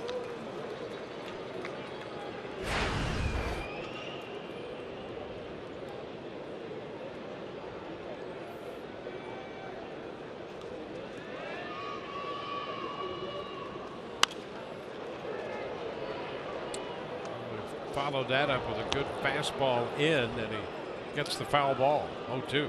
I don't know if he and Maile talked about it at all in between innings, but it seems like he's picked up the pace a little bit this inning, which is always better for your guys behind him.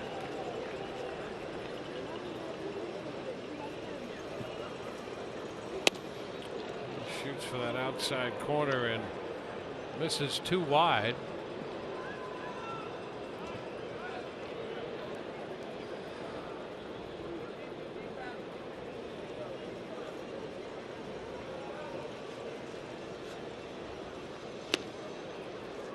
Breaking ball, the curveball down and in. 2-2.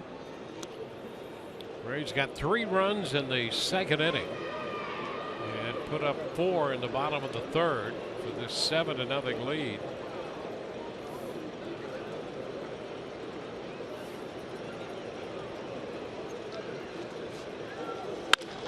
Liner into center off the 2-2 fastball. 2 men aboard. With 1 out, Norris goes to second on the base hit by Rosales. Number 16, Travis Jankowski. 2 on, 1 out for the number 9 hitter. $2 Dog Nights presented by Cam Franks. Twice the fun with $2 Pepsi fountain drinks as well. So double up on the deals when the Rays take on the Padres tomorrow. Call 888-FAN-RAYS or visit raysbaseball.com/specials.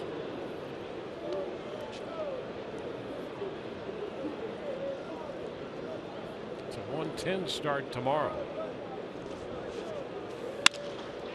The liner the other way by Jankowski for a base hit. The bases are going to be loaded. It's only the 5th hit Jankowski's picked up against a lefty this year in 47 at bats, and the bases are loaded.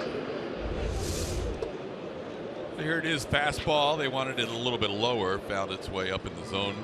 And Jankowski, mentioned earlier, normally a leadoff hitter, taking a little heat off him by putting him in the number 9 spot. And now Jim Hickey will talk to his young lefty about this bases loaded 1-out situation. It's been one of those nights again where command is an issue for Blake Snell.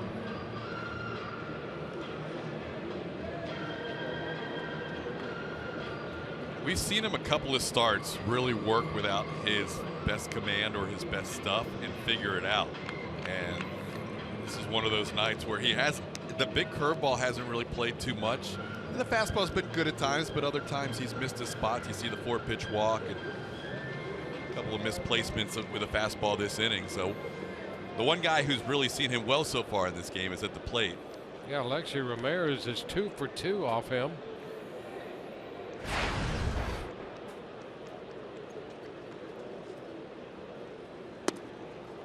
Pitch is a strike at the knees.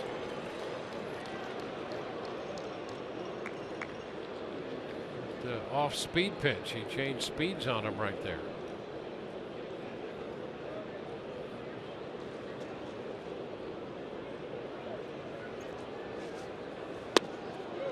He starts to go out after that one and held up on the appeal down the field in Colbert. What do you think? Curveball, and he does lay off it just a little bit low in the zone.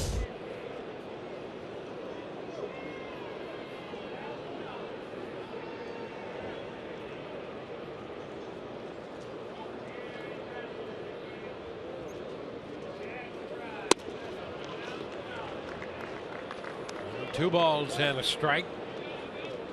It's a big pitch in this game, believe it or not, even though it's 7-0. You don't want to go to 3-1 with the bases loaded and still plenty of innings to work with for the Padres.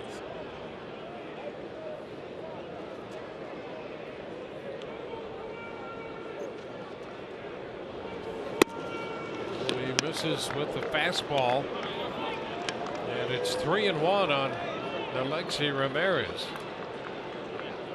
So the struggle continues for Snell.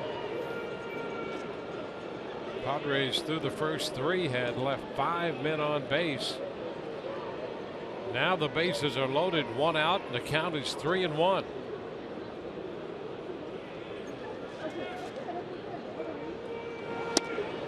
And ball 4, and Ramirez draws the bases loaded walk, and that forces home the first run for San Diego to make it 7-1. Well, they got the leadoff guy. Since then, 4 hitters have reached a walk, 2 singles, and another walk. You see Luke Maile just setting up in the middle of the plate, trying to get his young lefty to throw a pitch over there, 3-1, but unable to do so. Well, now you're facing a guy you don't really want to face with men on base, but that's the situation. Will Myers 0 for 2 tonight. And the pitch is a strike on the outside edge.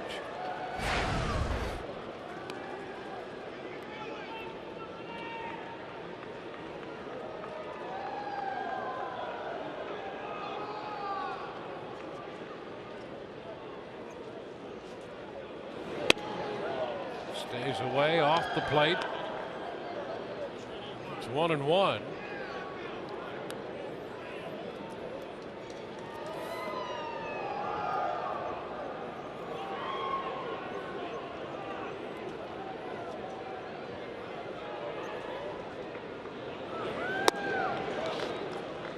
And now the count goes to 2-1.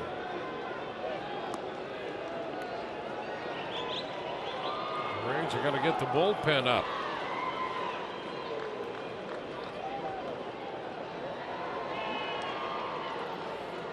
Now this is, he's got to figure out a way to find the zone here in a hurry. Big cut and a miss on the fastball. Fastball up. It's 2-2. You saw the grand slam totals on Myers. 1 in his career. That was his first big league home run. Came off CC Sabathia. It's a 2-2 count now with the bases loaded. Foul out of play.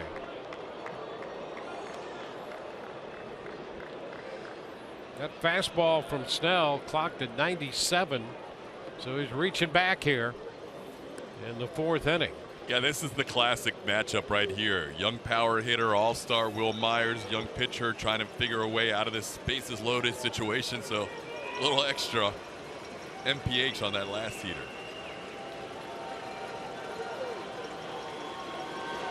2-2. Popped up. Right side. Will it be playable? That is into the dugout. Well, we go back to his first big league home run off Sabathia in a Rays uniform in New York at Yankee Stadium.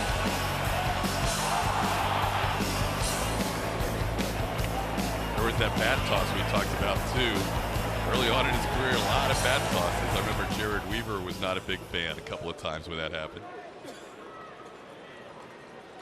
And now Blake Snell trying to get him. On deck is Solarte, who's hit the ball hard. One hitter at a time, however.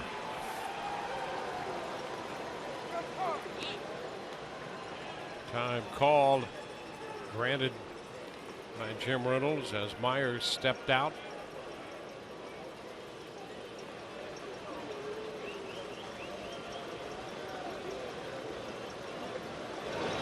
And a little bit high on that pitch.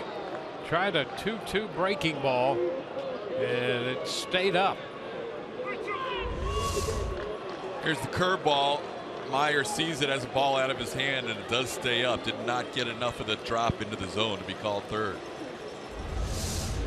3-2 now.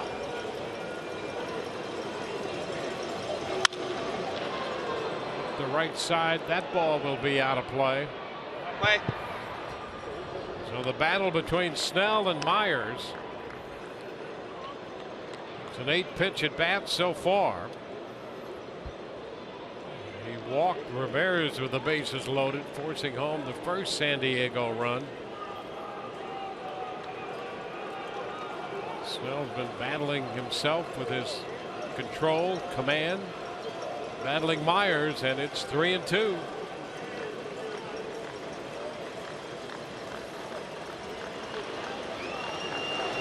He got him, strikes him out with a fastball. Mid-90s with that fastball. Big strikeout for Blake Snell. It was a battle, Dwayne, and watch right before the pitch. Luke Maile says glove up in the zone. I want this pitch up. And he gets it above the hands of Will Myers, and that is a huge out for the young lefty.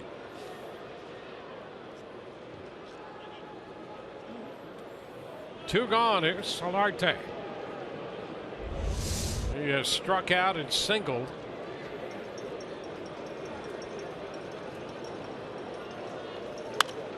Fouls it straight back. Went after the high fastball. Strike one. Solarte homered in the 9th inning last night. He has 13 home runs. I think Blake called Luke Maile out as much, if not to talk about pitch selection, as to just get a little breather. That was such a battle with him and Will Myers. And that's one early in his career that he's going to remember. That's a big out right there. Bases loaded, 1 out. Well, a 9-pitch at bat. The count went full and he struck him out. Now the 0-1 to Solarte. Another foul ball back. So a couple of fastballs up. And Solarte has fouled him. now Blake has him set up for whatever he wants. I mean, he's seen a couple of fastballs up in the zone. Be a big inning for Blake to escape with just the 1 run.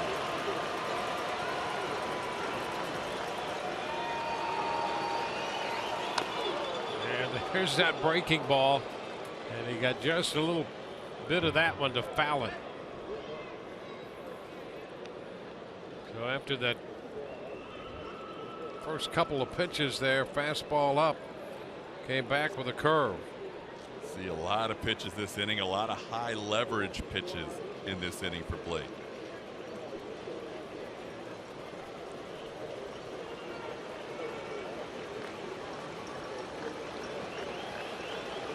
Bases loaded, 2 gone. 0-2 pitch. Oh, very close. Curveball again. And this one called down. And Solarte did not offer. It's got such big break, that 12-6 curveball, that sometimes you just catch it just above the dirt. You're not going to get that call.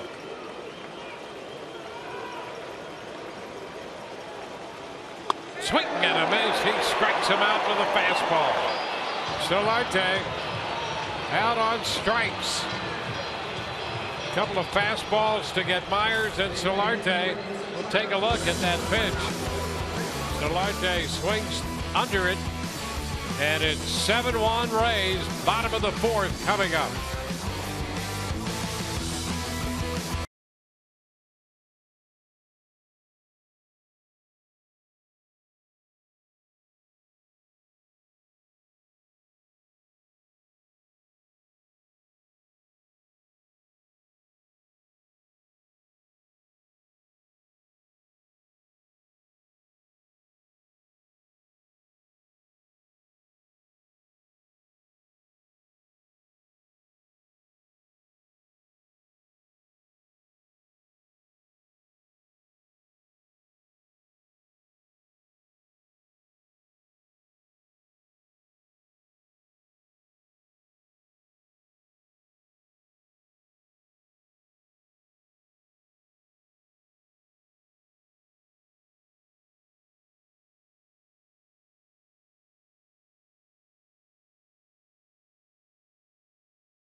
Blake Snell, but he limits the damage to just 1 run. Padres leave the bases loaded.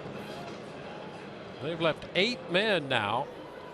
Snell has 7 strikeouts and wound up striking out the side in the 4th, but a little dramatic in between.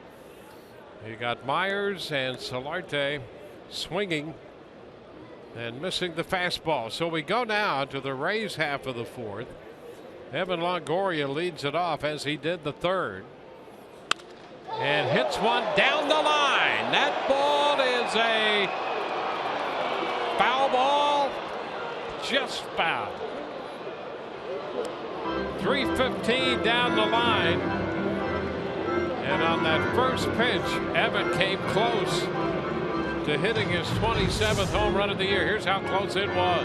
Not far from where he sent the Rays into the playoffs a few seasons ago. That 162 landing, which was named for his home run. You could see him giving it the old Carlton Fisk a little bit down the line. Evan thought that was going to stay in play.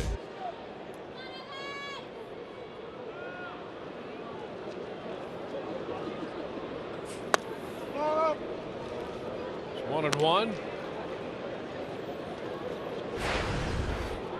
Well, the Rays with 7 runs tonight, so that's 27 runs for the Rays in the last 20 at-bats they've had. That's a fair ball. Great stop by Solarte. Throw to first. Retires Longoria. Boy, what a play right there on the sharply hit ball. Just fair back at third.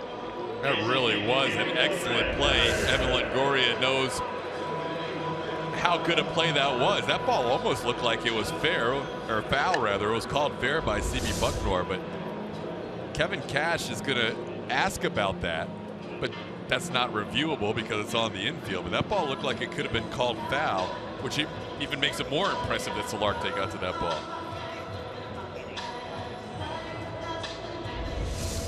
Let's look at where this ball hits, Dwayne. It may hit the chalk, but then does it go, hits the chalk, does it go over the bag? It's hard to tell.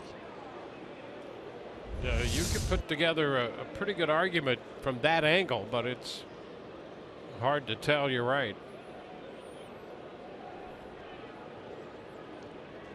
Well, here's Brad Miller.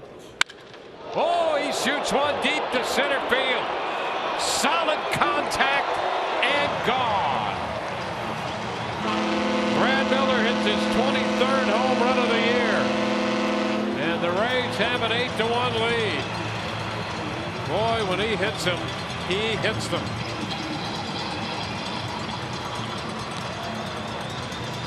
His power to straightaway center field is something else. This is not a building where you see many go off the upper reaches of the batter's eye, but that was the case here. There were two loud sounds in this at bat. That sound, bat meaning baseball, and then the sound of the ball hitting the top or the halfway up the batter's eye in center field. That is unbelievable power. Tim Beckham sends a fly ball into center field in his first at bat of the game. This one caught by Jankowski. Another look here at the handiwork of Brad Miller. And watch the flight of this thing. Man, oh man, there is a little bar area on the other side of that wall in the Budweiser Porsche. That woke a few people up because that hit with some authority. Yeah, it knocked a couple bottles off the shelf. He's got a chance to hit more home runs this season than his previous 3 years combined, which was 29. Yep. A remarkable power season for Brad Miller. There's Logan Morrison, who has walked and doubled. He scored 2 runs, is driven in 2.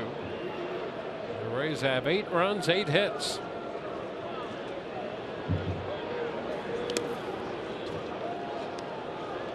1-0 the count. You know, if you're Andy Green right now, you've seen your team on a stretch of 16 straight games here without an off day. They've used their bullpen a lot in the last week and change, so they're going to ask Edwin Jackson to kind of stay out there and wear this one a little bit in an 8-1 situation. If they would have scored a few more runs against Blake Snell, you might see some bullpen action right now.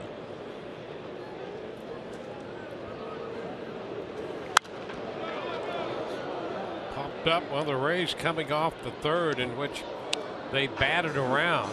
It's the 12th time they've done that this year.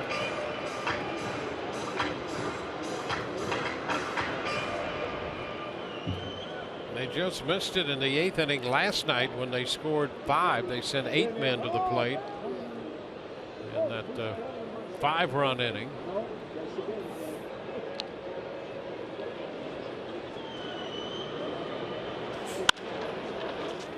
Morrison fouls it.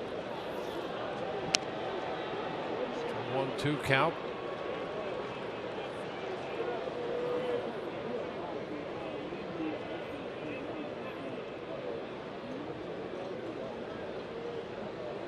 Steven Souza Jr. on deck.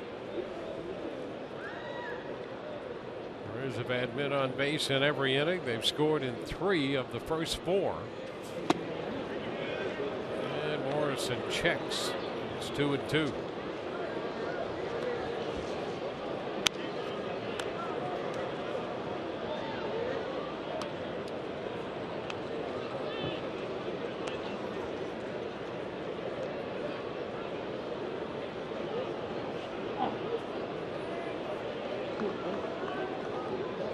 Edwin averaging over 20 pitches an inning in this game, coming in averaging just under 15 an inning. So it's been a long and laborious night for Edwin Jackson to this point. Yeah, nothing pretty about those numbers, especially the 32 following the 29, 61 pitches in the second and third innings combined.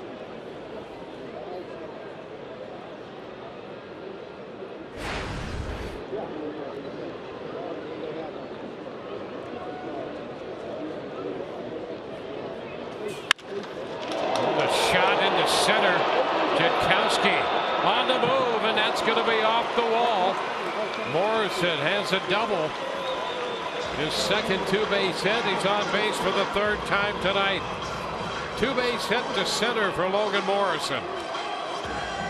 Well, the timing didn't leave Lomo during that stretch where he was on the DL with the forearm strain.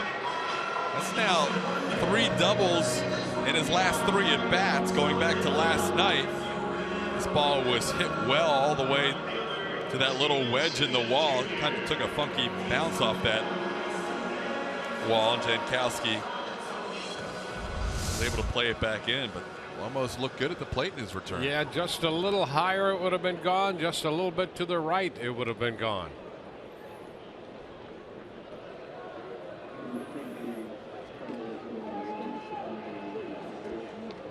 Steven Souza Jr. Pop foul over the screen. Villanueva is up in the bullpen again.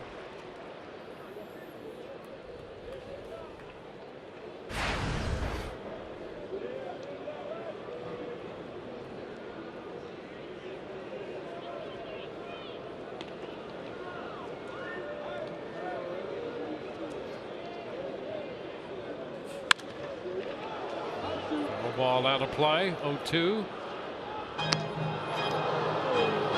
8 runs, 9 hits for the Rays. A run on 5 hits for San Diego.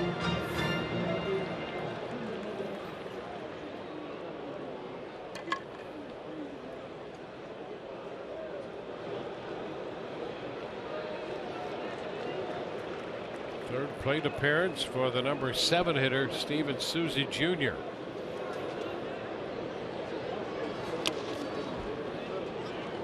Ball, 2 strikes.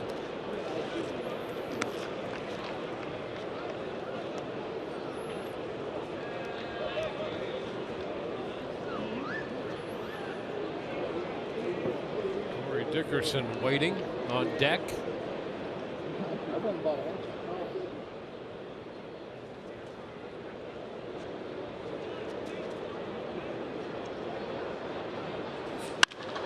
Shot to right field. Blash will go to the track for it, making the catch to retire the Rays.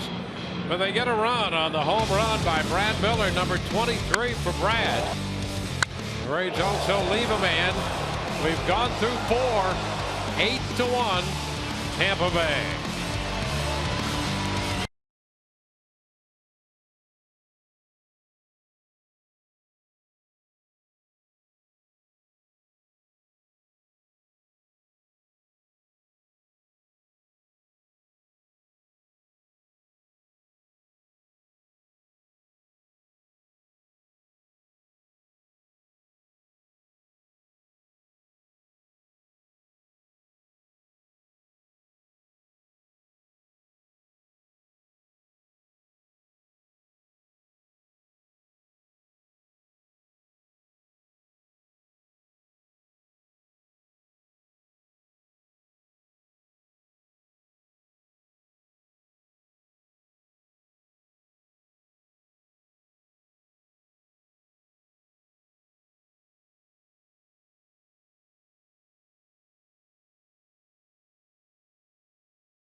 On to the 5th inning.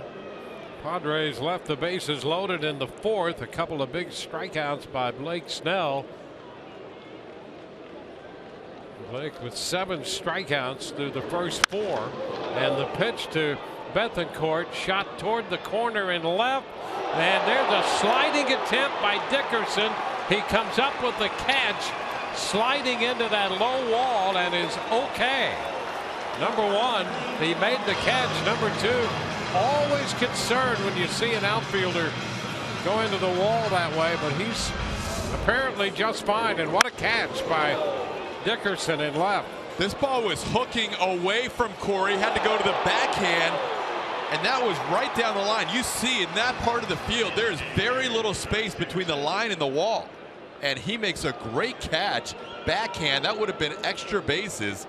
And instead, he takes a hit away from Bethancourt. And why don't you take it the rest of the way? All right, how about that play?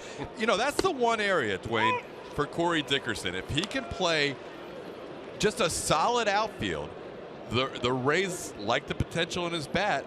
He's going to get a chance to play a little bit more now in the outfield, it seems like, in the second half. And that's one of the better plays we've seen him make. Here's a hot shot right at Logan Morrison, left his feet. And so a couple of hits turn into outs for the Padres as Bethancourt and now Alex Dickerson retire. Take a look at the reaction down at first base by Morrison. It's been an active night for Logan Morrison. Started with an error back in the first inning, but boy, he's had a great night at the plate. And that thing will catch your attention, that hot shot line drive. You see Snell's pitch count at 89 with 2 outs here in the 5th. Rays leading 8-1. That catch by Corey Dickerson may have allowed Snell to get through 5 innings and pick up a win in this game if the Rays maintain the lead.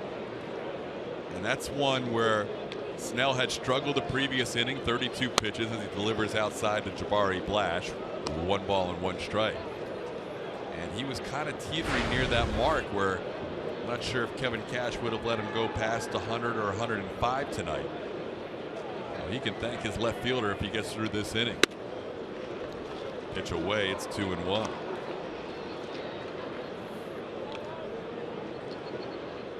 Snell has allowed 5 hits. He has also walked 4, struck out 7, including all 3 outs last inning. There's a swing and a miss, 2-2.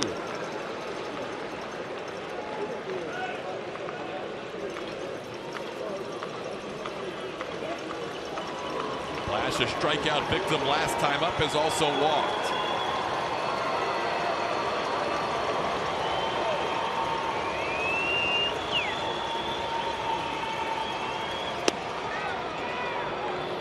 This is away, 3-2. I'll tell you, it's been a night for Snell. Not necessarily the kind of night that he would like going in. His team's given him a lot of runs, and it's been a night when he's really had to battle and compete, and he's done every bit of that. Full count pitch, strikeout number 8 as Snell is through 5, a 1-2-3 fifth. His first 1-2-3 inning of the game, thanks to some nice D.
half of the 5th inning. Our greater coverage of baseball brought to you by T-Mobile. Two teams going in opposite directions in the American League West. You have the red-hot Seattle Mariners with a 9-1 mark in the last 10 games. And the Los Angeles Angels of Anaheim are battling through an 11-game losing streak. No offense for the Halos. Let's take a look at the new pitcher for the San Diego Padres, Carlos Villanueva. Yeah, he'll give you a wide assortment of pitches, starting with the four-seamer. Fastball, slider, curveball, two-seamer. You might even see an eephus pitch from this guy. 5 pitches out of the bullpen. You don't see that very often. Including a changeup as he deals to Corey Dickerson. Villanueva takes over for Edwin Jackson here in the 5th. Jackson lasted 4 innings, and the Rays got him for 9 hits and 8 runs. Dickerson fouls one out of play, 0-2. It was not the night Edwin was looking for in his return here to Tropicana Field. His last outing here was not his no-hitter. He had pitched in between since that 2010 no-hitter, but looking forward to pitching here against the team that he started more games for and won more games for than any other franchise. Of those 11 teams, the 19 wins with the Rays, still the most. On the ground, right side, should be an easy play, and is for Will Myers. 1 out here in the 5th. Let's check in with Rich Hollenberg. TK, a couple of pitching reports down on the farm. Rehab starts for Alex Cobb and Chase Whitley. Alex Cobb, mixed reviews in his start with the Durham Bulls in Columbus.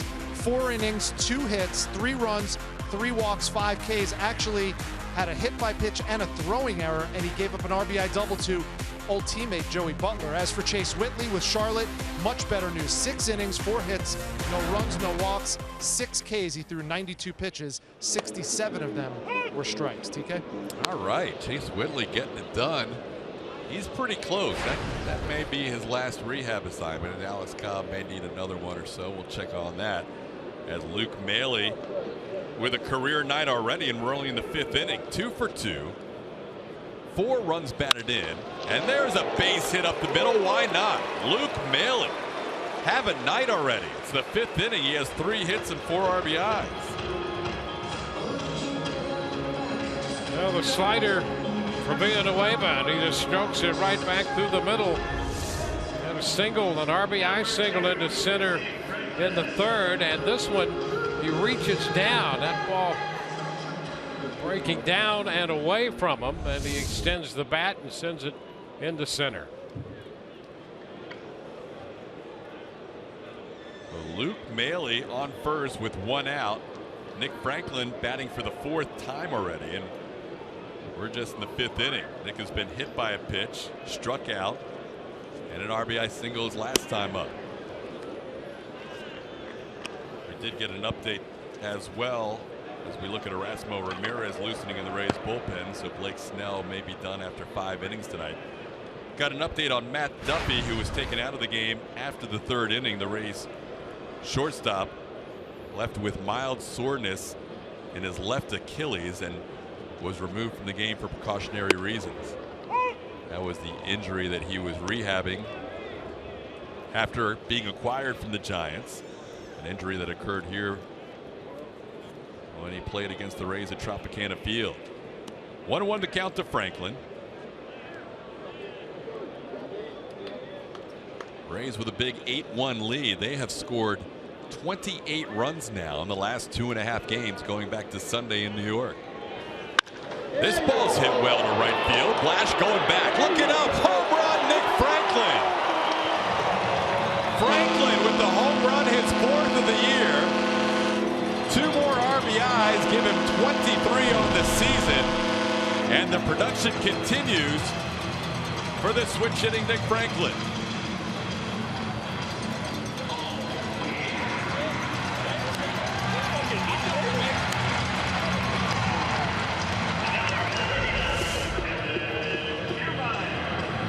Well, let's take a look at this one as he lifts that one out of here.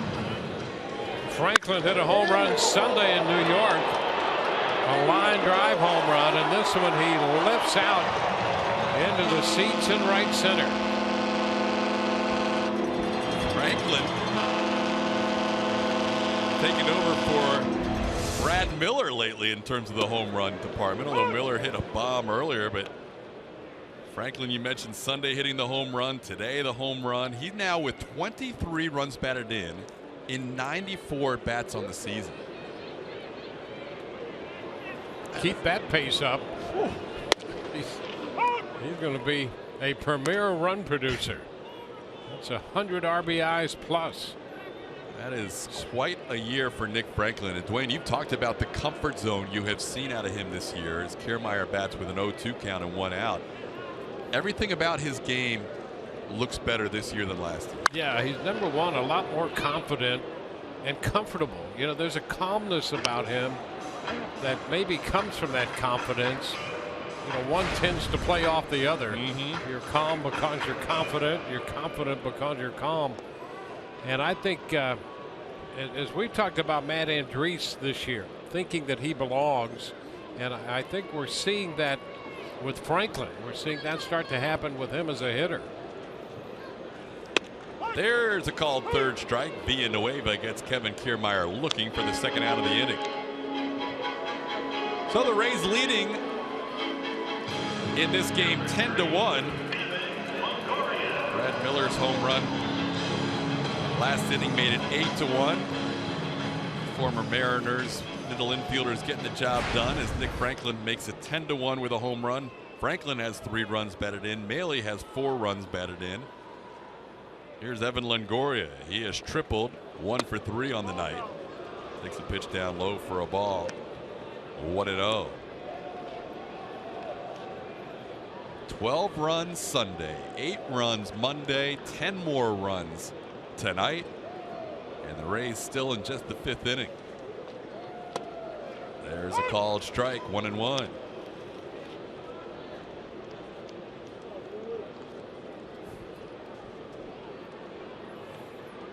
Snell talking to the guy hitting cleanup, or excuse me, hitting leadoff for the first time since all the way back in his rookie season, August of 2013. The only other time, the 26th of August, that he hit leadoff until tonight.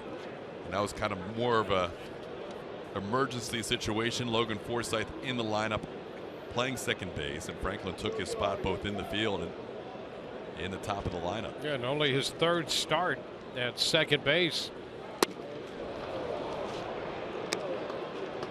2-2 the count on Longoria.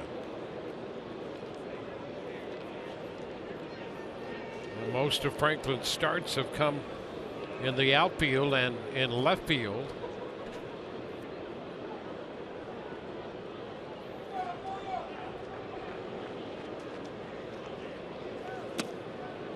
Count runs full. Rays trying to defeat the San Diego Padres for the 6th consecutive time. They have played 9 games here at Tropicana Field coming into this series. Rays winning again last night. On the ground with the shift, it somehow finds its way into left field. Well, we saw Rosales and Ramirez crisscrossing, and suddenly they realized as both were sprawled on the turf there that second base was left uncovered. He gets this ball through the left side against the shift, and there was a scramble to get back to second with Longoria aboard on his second hit of the night. There's a couple of teammates, Will Myers and Evan Longoria, spent 2 years here in 13 and 14, having a little catch-up discussion at first base.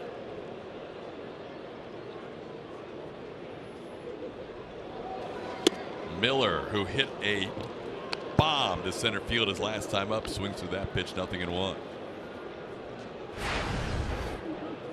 23 home runs for Brad Miller.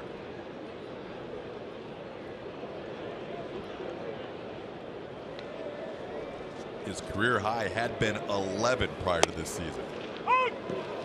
Called strike, 0-2.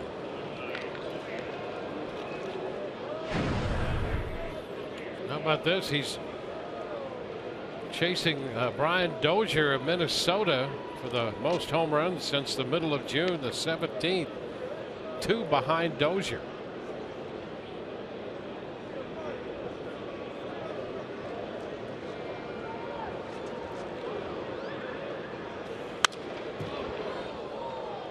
How about this, Dwayne? We'll take another look at the 4th inning home run.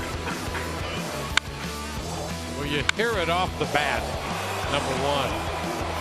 And then high up off the batter's eye,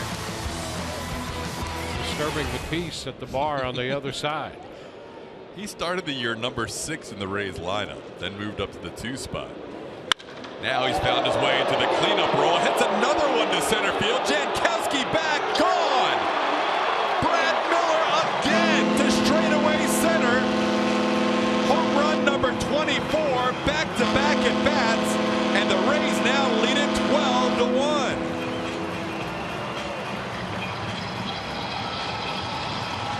Well, what a night Miller's having, and what a year he is having.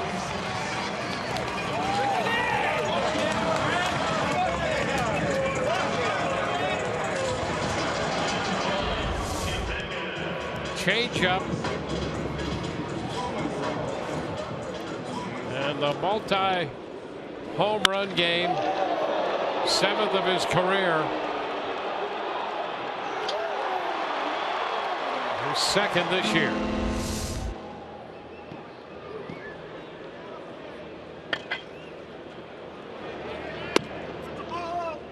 The ball just does not go out to center field very often here. And Brad makes it look pretty easy. Just doesn't happen that much. Well, he's done it on back-to-back at bats. 4th inning, 5th inning. Getting the DH tonight and having a good time along with the rest of the offense. The Rays put up the same number through 4 2/3 innings, a dozen runs that they did against the Yankees on Sunday. Offense has been absolutely scorching lately. Everybody's having a good time in that dugout right now.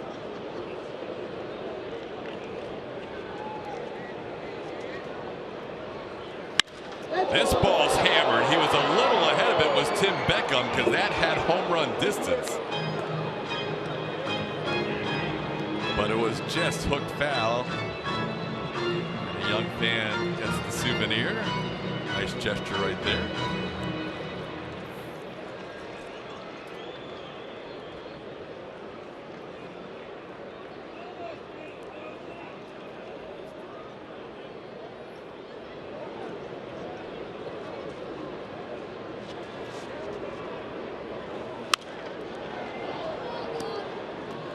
Beckham in his 2nd at bat since taking over at shortstop for Matt Duffy. We mentioned earlier this inning that Duffy was taken out for precautionary reasons. With mild soreness in his left Achilles. And flied out to center field his first time up.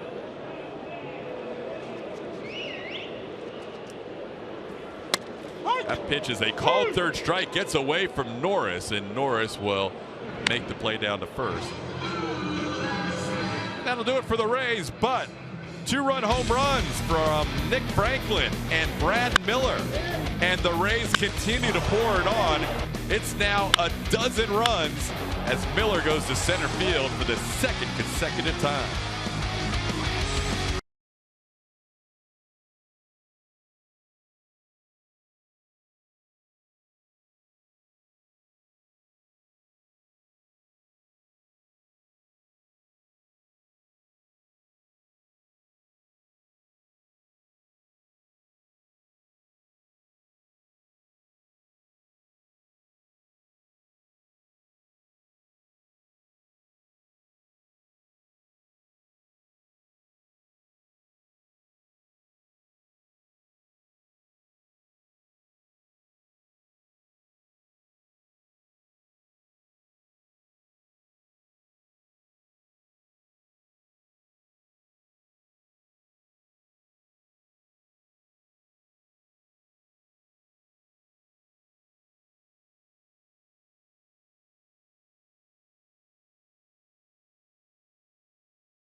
4 innings. Nick Franklin with one of the two-run home runs.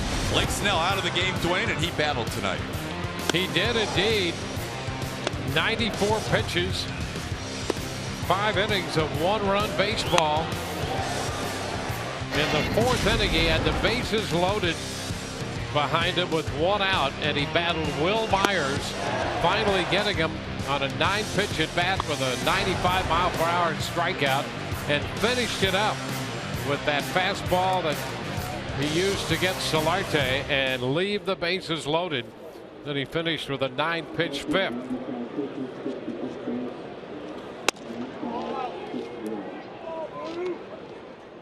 Mikey Matuk takes over as a new center fielder for the Rays with a big lead here in the 6th inning, and Erasmo Ramirez is the new Rays pitcher. So Matuk takes over for Kevin Kiermaier, and Ramirez on to work the 6th, facing Derek Norris, the first batter he sees. And the count's 1-1. See what Norris did against Blake Snell. Flied out to right and walked. Snell would love to cut down on the 4 walks. That was an issue tonight, but he was able to work around some situations and only allow the 1 run tonight, despite the 5 hits and 4 walks and 5 innings of work. Here's the other thing that's pretty amazing. On a night when he didn't have great command and battled himself a little bit, Blake Snell was 21 out of 24 in first pitch strikes. Yeah, that was impressive, and we mentioned it early in the game because it's a new team, like a lot of these teams are, seeing Blake for the first time, and there's been a lot of takes on first pitches in Blake's young career. People trying to see him, see what his stuff looks like, and to get ahead on those 21 out of 24 is impressive. But the 4 walks is something Blake wouldn't like as his final line. There you see the count go to 3-2 on Norris with Adam Rosales on deck. The other thing about Blake, here he is now 12 starts in. He's allowed more than 3 earned runs once. And that was a 4-run outing against Boston. Here's a ball into left field, shallow. Dickerson coming on, and Corey is there for the first out. He's allowed exactly 3 earned runs once. That was against the Tigers. He's had a lot of unearned runs along the way, but he's worked into and out of trouble a lot and never really had that outing where he's given up a big number. He's been able to limit the damage along the way. Well, and I think part of that is, you mentioned earlier how maybe the game sped up on him the last time out a little bit. First time we've seen that. We don't see that a lot from him. He does have that presence about him that helps, and he also has 95 that helps, and we saw that when he battled Myers and then got Solarte to get out of the 4th.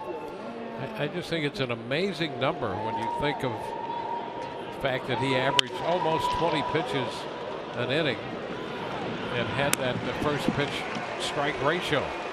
Yeah, that doesn't usually equate. Usually it's one or the other. You're either getting the first pitch strikes and you're in a good pitch count, but it's kind of incongruous numbers tonight for Snell as you see the ground out from Rosales to Tim Beckham, and there's 2 away.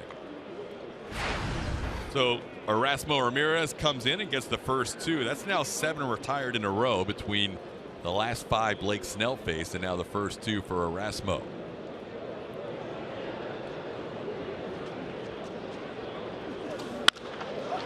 In the air, shallow right, late break for Souza Jr., but he gets there and slides just to make sure for the final out.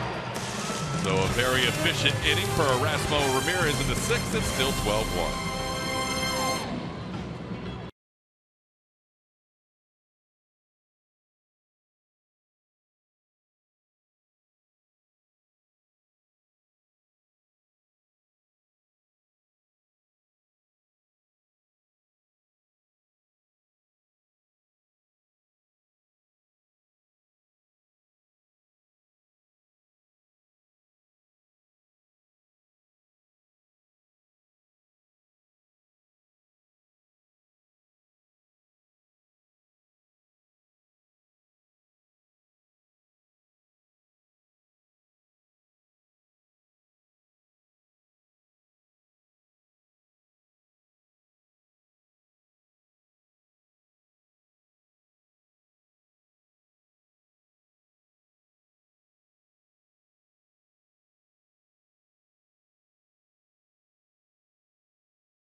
summary as Luke Maile would clear the bases in the second inning. Start of a big night for him. He's now 3 for 3 with 4 RBIs. A 3-run double in the second gave the Rays a 3-0 lead. Then it was Brad Miller to straightaway center field. That would make it 8-1. That was way up on the batter's eye. Then it was Nick Franklin's turn as Franklin would make it 10-1 with a 2-run home run. His third RBI of the game, second and third RBIs, and there's Miller again, a 2-run shot. So Miller has 3 RBIs, Franklin has 3 RBIs. Miller gets a big bear hug from Steven Souza Jr., and Maile has 4 runs batted in. And the Rays continue to roll along here, leading 12-1. The other 2 RBIs from this guy, Logan Morrison, who has 3 doubles in his last 3 at-bats going back to last night's game. Also has a walk in the mix. Has scored a couple of runs, has knocked in a couple of runs. Morrison just back from the DL. Was retired on a couple of groundouts after being hit by a pitch with the bases loaded last night. And since then, 3 straight doubles and a walk. This is a high fly ball to the outfield, Blash all the way to the track. And retires Morrison a few feet from the wall. Number 20, Steven Souza Jr. Well, the Rays may go 1 inning at a time here. We'll see, as Erasmo Ramirez normally can go multiple innings, but he goes 9 pitches in the 6th, and the Rays have bullpen action up. Orion Garten begins to loosen. When you look at the Rays' recent victories, and we can take it as far back as the Kansas City game on August 3rd, so just under 2 weeks ago, that was a 12-0 win. 3-2 win after that, but then 7-3, 9-2, 12-3, 8-2, and tonight 12-1. So they've been getting big numbers in their victories as Souza pops one into foul territory. Will Myers puts it away for the second out, using Brett Wallace's glove, by the way. So Kevin Cash has seen his team score a lot of runs, but during these victories hasn't really had to go with the Rays formulaic 7th inning guy, 8th inning guy, 9th inning guy, because it really hasn't set itself up for what is we've come to know as a normal Rays win. Brad Boxberger last year led the American League in saves, but the Rays haven't had many save opportunities lately with these big leads. They'll take it. Yeah, and the one interesting exception to that was that 9-2 win for the Rays in Toronto over the Blue Jays, when Smiley got the win and Ramirez came in to pick up his first career save in that lopsided game, but he pitched 3 innings, 3 perfect innings to pick up the save in a 9-2 ball game. Corey Dickerson unloads down the line. This ball is going to be gone. Another home run for the Rays as Dickerson hits one out, his 17th home run of the year. It is now 13-1, matching the Rays' highest run scoring total of the season. Dickerson's 17th home run of the year.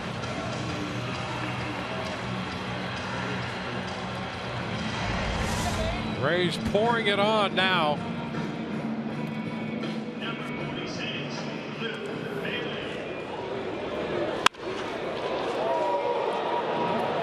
It's a great shot of how he followed that breaking ball down into the zone. It was a looping curveball, and you could watch Corey's concentration as that ball was breaking down in the zone, and he punished that down the line and right. 13-1. Rays last scored 13 against the Red Sox at the end of June. They've done it twice prior to tonight. Here's a pop-up that should and does end the inning. So Luke Maile retired for the first time tonight, but the Rays add to the home run barrage. This time is Corey Dickerson.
Fox Sports Sun is brought to you by Jeep, the official vehicles of summer, celebrating 75 summers of living for, by, forever.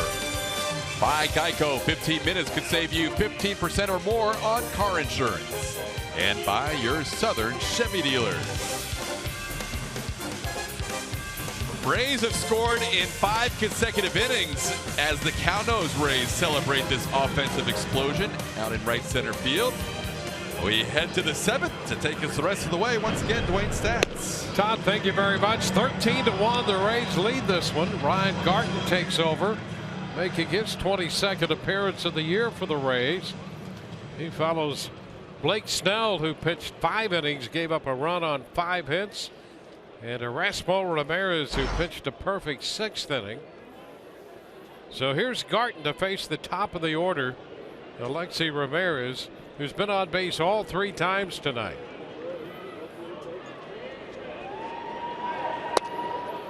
There's a fastball a little bit wide. 1-0. Garten pitched an inning in the game at Yankee Stadium on Sunday in that 12-3 win for the Rays. 1-1.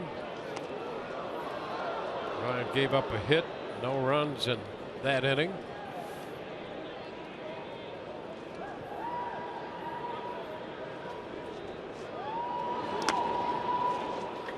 Two balls and a strike.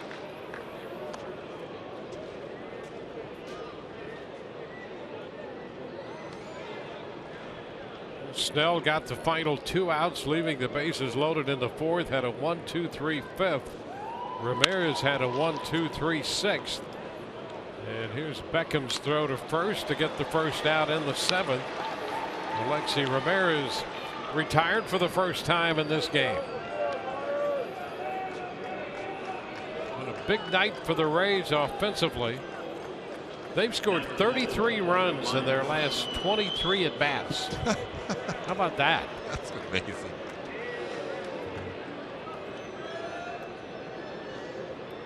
Here's Will Myers.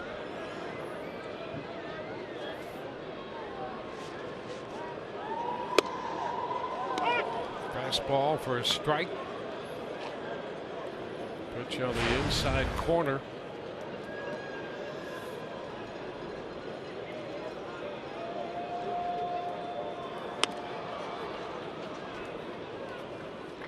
Padres got their lone run in the 4th.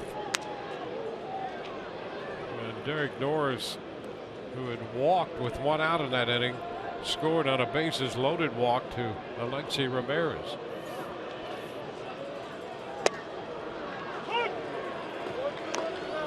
1-2. You know, the Padres, we mentioned revamping their team as the season's gone along with the trades, James Shields and Andrew Kashner, Drew Pomerantz. Maybe Edwin Jackson wouldn't be on this team without those deals, but he had actually, prior to tonight, done a real nice job for them. The Reds hit him around a little bit, but other than that, his other 4 starts were really good. Yeah, you know, he'd made 5 starts and won 3 of them, 3-1. Over 362 or on average.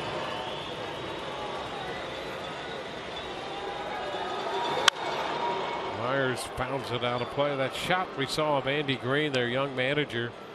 But the 2 young managers here, Kevin Cash and Andy Green.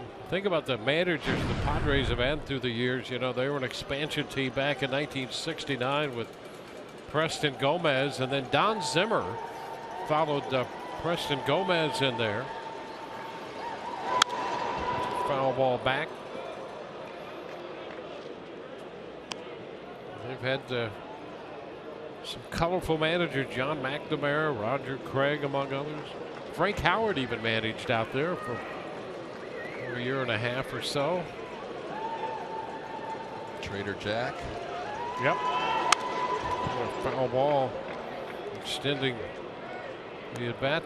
Others with Rays connection, Greg Riddock. Remember, he managed out there. And Jim Riggleman, who makes his home here.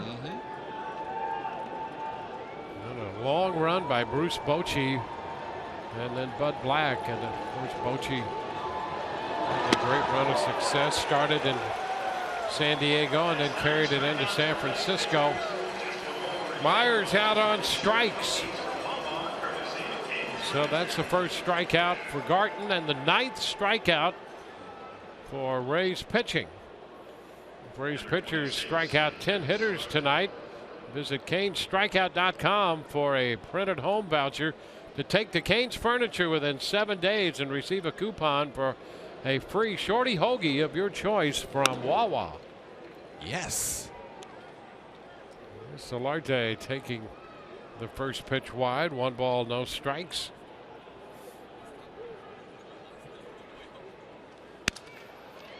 It's foul back. Solarte check that bat. It sounded as if he may have broken that bat. It's 1-1. I was still hungry last night after the game, and that was my meal. Stopped at Wawa on the way home, had a little shorty hoagie. That's why I reacted the way I did. Well, hey, another strikeout, you'll be making another stop. I could, and there's plenty of outs still to go. 7 outs to get 1 strikeout.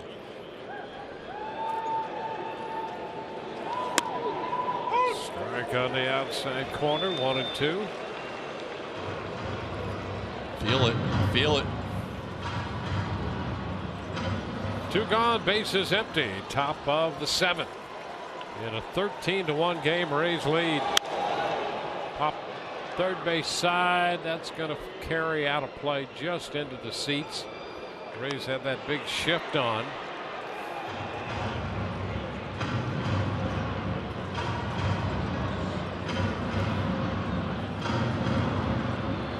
Celebrating going on with that souvenir dropping in there.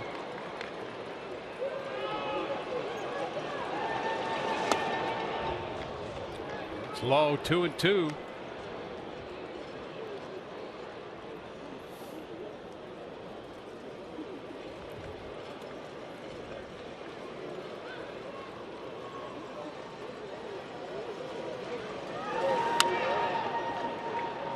It's a full count.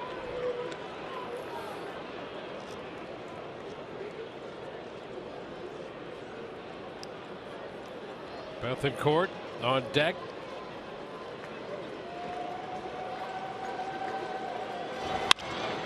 And a base hit into center. Beckham was on the first base side of second, over from shortstop. That was over his head. So Solarte continues to swing a good bat.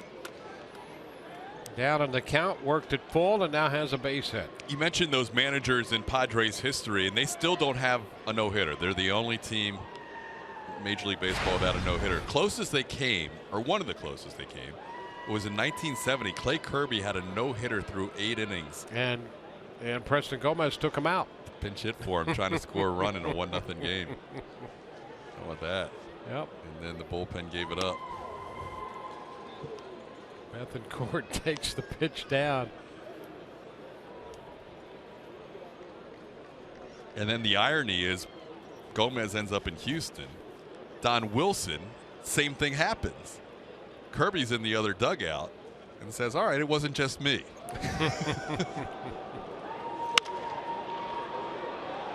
Pitch is foul, out of play. And let me just tell you, a nice catch in the stands right there. 1-1. You take Don Wilson out in that situation, you have to be a brave man.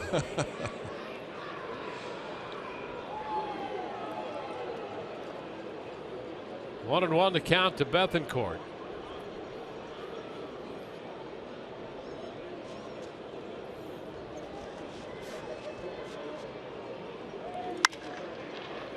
That's a foul ball, out of play.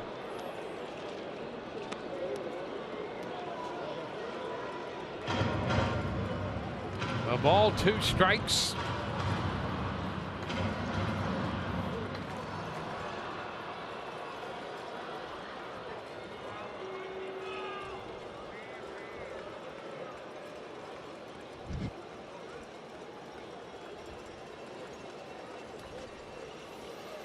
And there is strike 3 called. 2 strikeouts in the inning for Garton. 10 strikeouts for the Rays tonight. So that's 10. Visit CanesStrikeout.com for that printed home voucher and go to Canes Furniture. to get your free shorty hoagie at Wawa.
Field, where we move into the bottom of the 7th inning. It has been a big night for the Rays. 13 runs, 14 hits. And Nick Franklin, the top of the order, has had a good night, driving in 3 runs.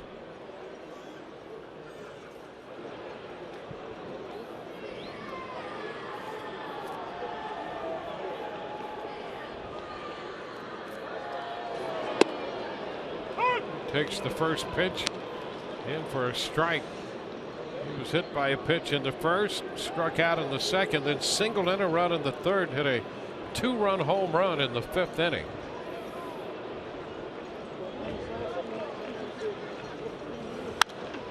It's popped up, foul ball. Norris gives it a look, but that's out of play. In 2014 and 15 combined, Franklin had 182 at bats for the Rays, 13 runs batted in total. He's at 94 at bats this year with 23 runs batted in. That's a nice change of pace right there. Pitch is popped to the left side and drops.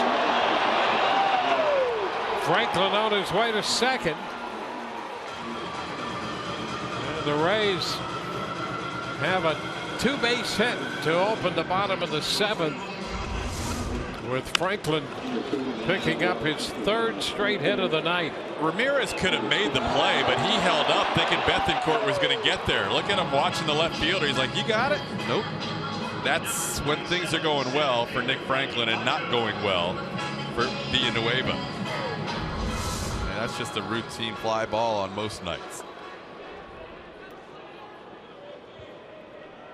The Rays pick up their 15th hit. Mikey Matuk, who took over in center field for Kiermaier. Matuk's first at bat of the night. There's the strike.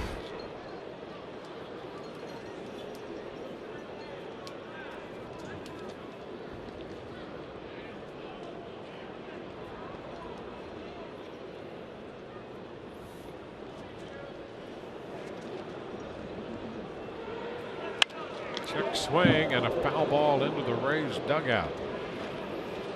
2. Hey, Eddie Romero threw a little live BP session yesterday. Start back on the rehab trail later this week.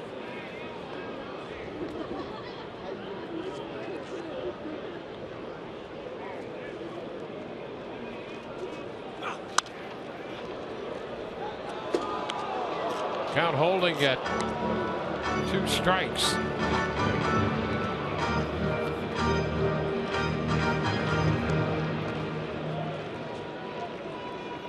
Matuk now in the game after taking over in center field.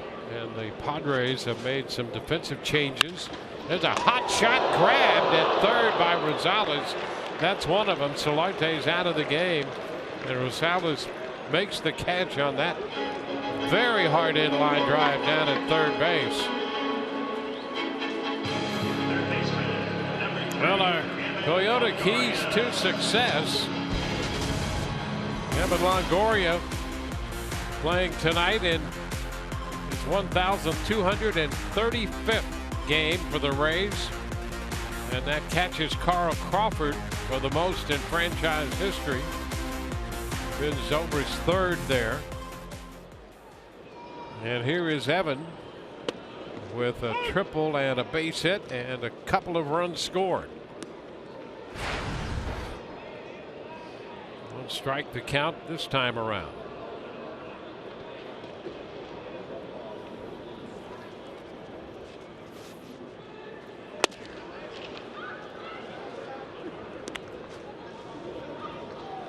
Padres now have Nick Noonan at second base. Brett Wallace takes over at first, and we saw Rosales make that catch. There's Cedeno in the Rays bullpen. Rosales down at third, and Solarte's out of the game. Sometimes the game's unfair. If you're Mikey Matuk, you hit a screaming line drive bullet for an out, and the guy in front of you hit a little flare to left and has a double. And he already had his hits tonight, so it's not like Nick needed. Share the wealth. Shot back into left field, sending Bethancourt back. That ball is gone.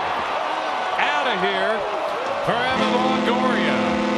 His 27th home run of the year. And the Rays continue to pile up the runs. 15-1 now. Longoria getting RBI 71 and 72 with his 27th home run of the year. Here you see it. It's a spinner, a slider, a little bit on the inner half, and Longoria did not miss it. Villanueva has come in here in the 5th inning and allowed a home run in every inning, 4 overall. One of those nights for him. Rays have been 5 tonight. 2 by Brad Miller, and he misses the first pitch, strike 1. Miller homered off Edwin Jackson in the 4th and off Villanueva in the 5th inning. And goes after the high fastball and misses it. A 5 home run night for the Rays. Villanueva's now allowed 17 home runs on the season in his now 64th inning. 1-2 the count. Well, here we are in the bottom of the 7th inning, and Evan Longoria with that home run now only needs a double to hit for the cycle. So we'll see how that works out. He tripled in the 3rd, singled in the 5th, and is homered in the 7th. He's 3 for 5 tonight. You've got 2 guys that are 1 away, because Franklin needs the hard part. So Evan's got the legit shot, but Franklin needs the triple. Evan needs the double. Time granted. They both need a little bit more offense, if you can ask for more after 15 runs, to get back to their spots in the 8th inning. Now 15 runs, 16 hits. High fly ball toward the line and left. Bethancourt's there making the catch.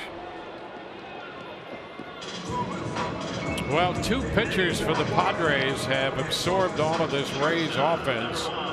8 runs charged to Jackson and 7 to Villanueva. And Tim Beckham hits now for the 3rd time. He entered the game in the 4th inning when Matt Duffy was removed because of some mild soreness in his left Achilles.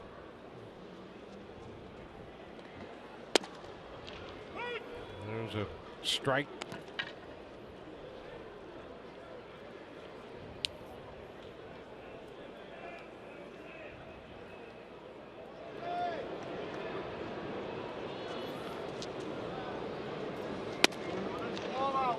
And a little bit wide. 1-1.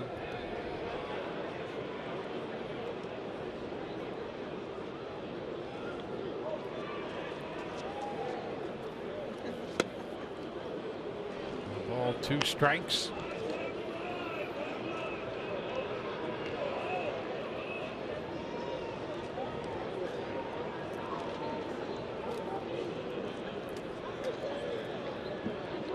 Rays have utilized 3 pitchers tonight. Cedeno's warm in the bullpen. Oh, a line shot in and out of the glove of Villanueva, recovers and makes the throw to first, retiring the Rays, but not before they get a 2-run home run to left from Evan Longoria, and the Rays lead 15-1.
On to the 8th we go from the Trop tonight. It's been a big offensive night for the Rays. 15 runs, 16 hits, and 5 of those hits for home runs.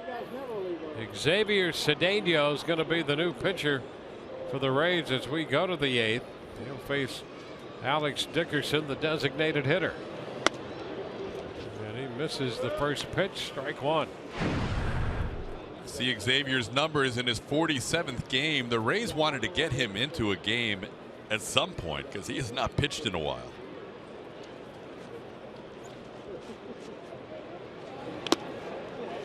Now 1-1. Go all the way back to the 8th of August, over a week ago. A game in Toronto. Xavier struggled with the strike zone that game, has not been back in there since. 2-1.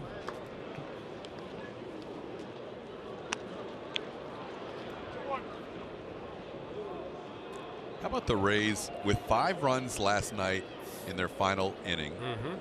So in 8 innings of baseball, they've scored 20 runs. And a foul ball back, 2-2. Yeah, they've had a 3-run inning tonight, a 4-run inning.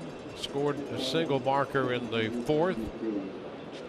4 runs in the 5th. Another run in the 6th. And 2 runs in the 7th. 15 runs.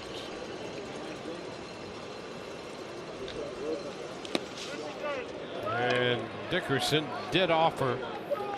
Bailey dug it out and goes down to first base to complete the strikeout.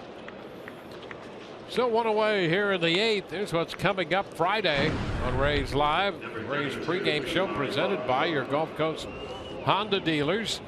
Matt Andriese will make the start Friday, and we'll hear from him. And Orestes will break down Adrian Beltre of the Texas Rangers as they begin that weekend series against Texas. Cedeno's pitch to Jabari Blash. See Blash wearing that face guard. Did not have that the first time he was up with the Padres, then was hit by a pitch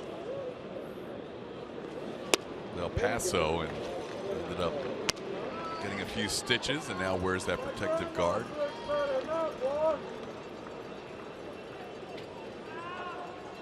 An 0-2 count.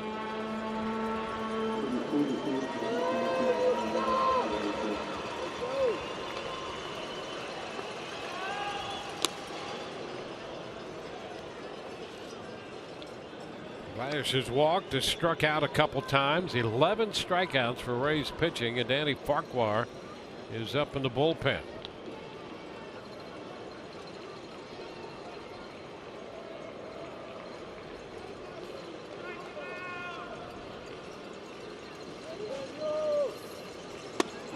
That's a strike call. 2 up, 2 down. The Rays bullpen with the 4 strikeouts of the last 5 hitters they've faced. Garton got 2 in the 7th, and now 2 strikeouts for Cedeno in the 8th. Really pretty pitch here. You can see the movement when Xavier is on with that breaking ball. He starts it off basically on the white, on the chalk of the other batter's box. At least that's what it looks like to Blash, and it has great break to the outside corner there. Eric Norris, the catcher, fouls it. That's a strike.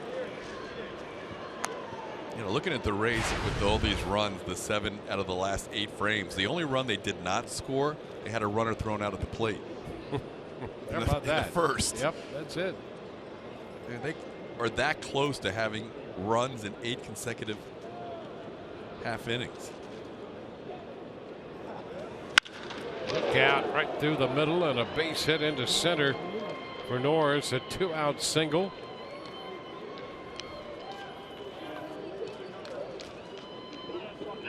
So a runner aboard. Let's take a look and see how this got through Cedeno. Ooh. Just missed that left foot. I don't know if it got a piece of him or not, but it was pretty close.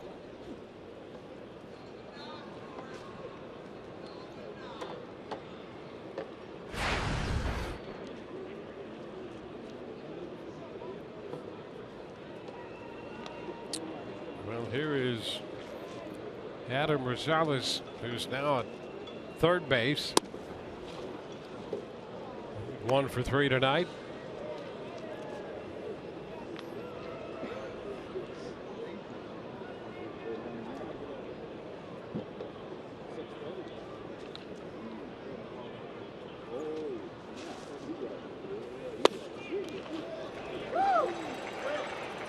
It's 1-1.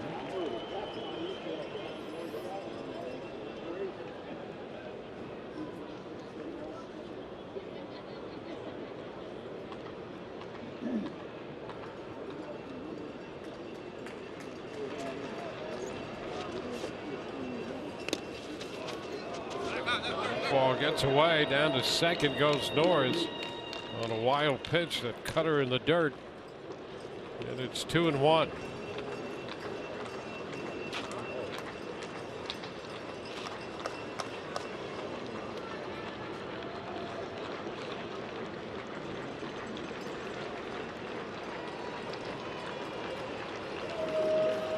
the Padres have a man in scoring position. And that's the first time since back in the 4th inning when Snell pitched himself out of that bases loaded jam. That's a strike, and it's 2-2. Since they loaded the bases in the fourth with 1 out, they've had only 2 base runners, a couple of 2-out singles in the last 2 innings.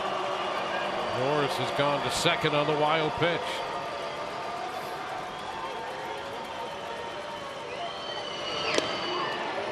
Just a little bit of that one foul. Padres, with this man in scoring position, have gone 1 of 6 tonight. And the Rays 6 of 16 with men in scoring position, and a 10 extra base hit night for the Rays. They've hit 5 home runs. They have a triple and 4 doubles. The 2-2. Gonzalez fights it off and fouls it. Cutter in to him.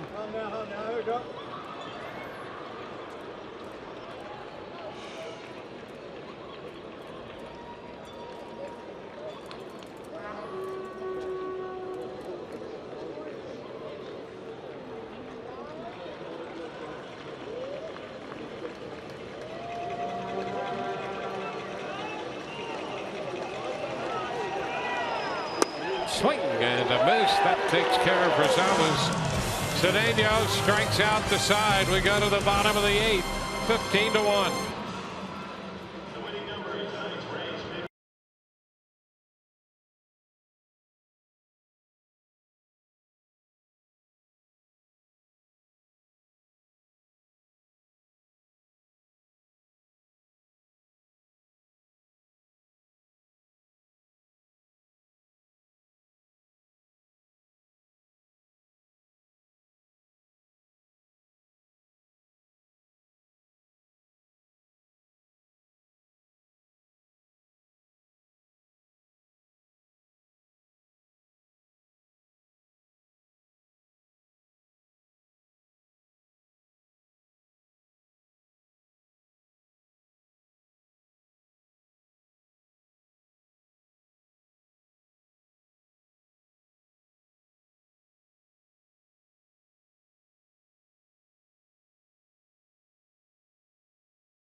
Baseball on Fox Sports Sun, brought to you by Jeep, the official vehicles of summer, celebrating 75 summers of living for by forever.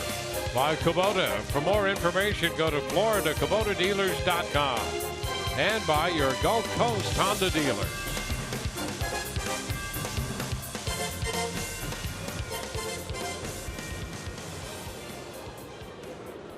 Carlos Villanueva back out here to work the bottom of the 8th.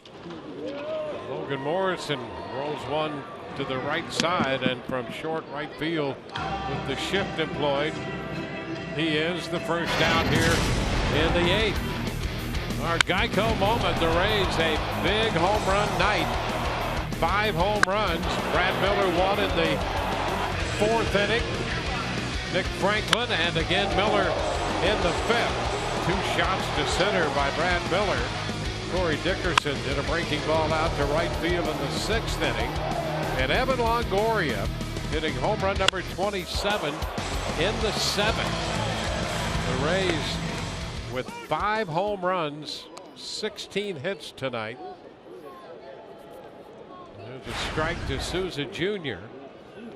The Rays hit 5 home runs against the Yankees in New York back at the end of April, on April the 24th, in an 8-1 win. Souza down 0-2.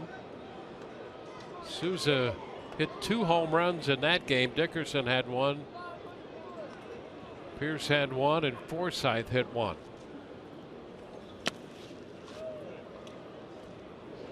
Ball, 2 strikes.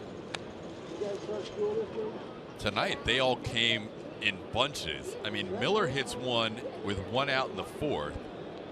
And before he gets up 2 times later, so just 18 at bats, the Rays hit 5 home runs, ending with Longoria in the 7th. Fly ball left center field. That ball will be caught. It hangs up. Bethancourt runs under it to make the catch. And all of these extra base hits, as we mentioned, 10 of those for the Rays. 7th time the Rays have had 10 or more extra base hits in a game. 12 the all-time high. That was at Colorado in 2009. They had 11 at Baltimore in June of 2014, and the 5th time with 10. The only other time they've done this at the Trop was back in 07 against Oakland on August the 25th.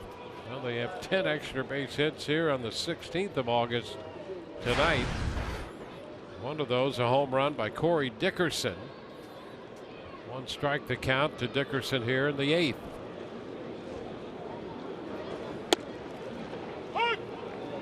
Two. Luke Maile, who would be next, has driven in 4 runs. He had 5 in his first 19 games, and 4 runs batted in within the first 2 at bats tonight.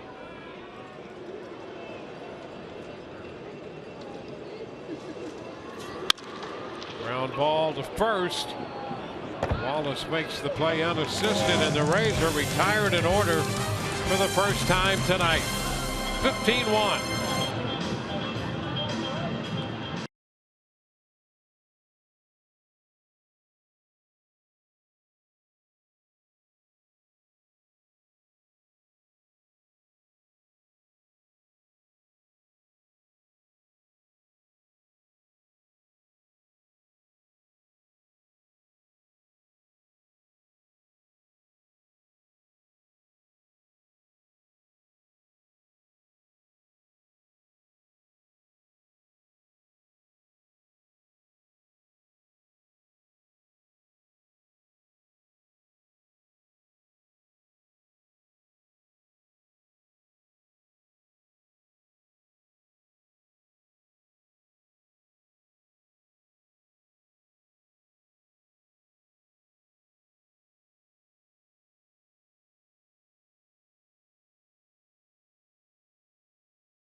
Rays have 15 runs tonight on 16 hits. They carry a 15-1 lead into the 9th inning. This on the heels of a victory last night by a count of 8-2. Danny Farquhar goes to the hill for the Rays. He follows Blake Snell to pitch 5. Ramirez, Garton, and Cedeno 1 each, and now Danny Farquhar makes his 16th appearance. See what Danny's done a few times up and down with the Rays. Started the year on the opening day roster, been back and forth to Durham a few times. This is Travis Jankowski. First pitch is a strike. Jankowski had a base hit in the 4th inning. en route to loading the bases.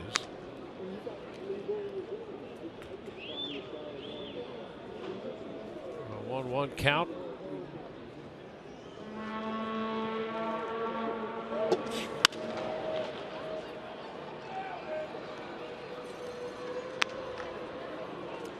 You know, it takes some guys a little time to adjust to being the DH. Brad Miller's not one of them. He's had 4 games this year as the Rays DH, and he's hit 4 home runs. There's a cut and a miss. So Farquhar registers a strikeout of Jankowski. The last 6 outs recorded through the Padre lineup have come on strikeouts. And Alexi Ramirez, who picked up the run batted in for San Diego in the 4th on a bases loaded walk, otherwise 2 for 3 tonight. The breaking ball sails wide.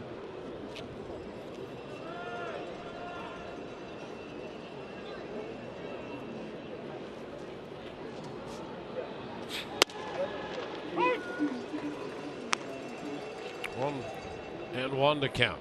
And if you take it further back for Brad in his Seattle days, 7 home runs in 15 games as a DH. So that role agrees with him. He doesn't like it necessarily, but the results have been solid. So a little breather every now and then. Not a bad thing for Brad Miller with the home run stroke.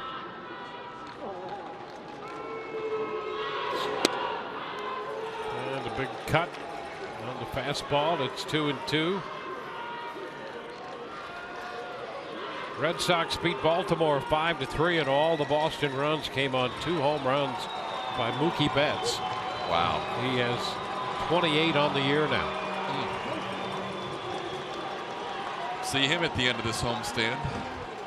Texas in for the weekend, and then the Red Sox. The Rays are going to pass the Red Sox today for the best margin run scoring since the All-Star break. They were tied going in. That's pretty, I mean, that's the plus minus is something you look at over the course of the year, and it's usually the best teams that have the highest margin. But the Rays have played near 500 ball, but they have been much better coming out of the All-Star break than what we saw the 3 weeks going into the break.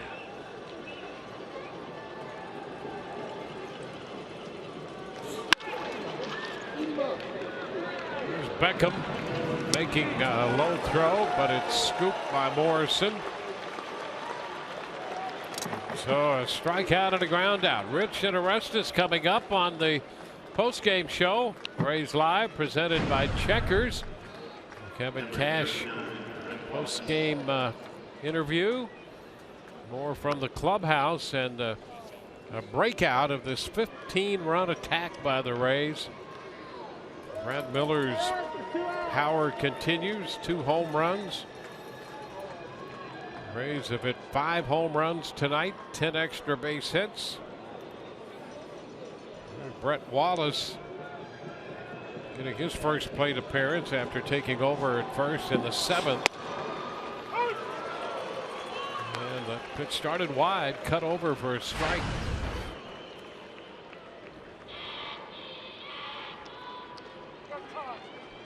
Wallace 0 for 3 last night, starting at first.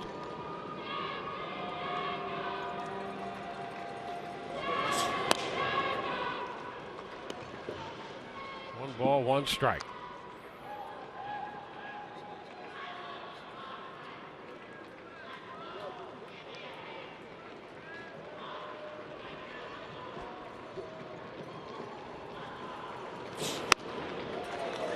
One ball, 2 strikes.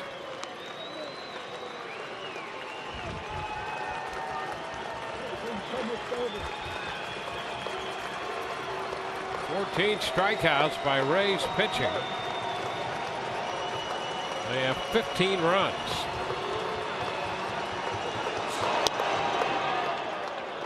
Now 2 balls, 2 strikes.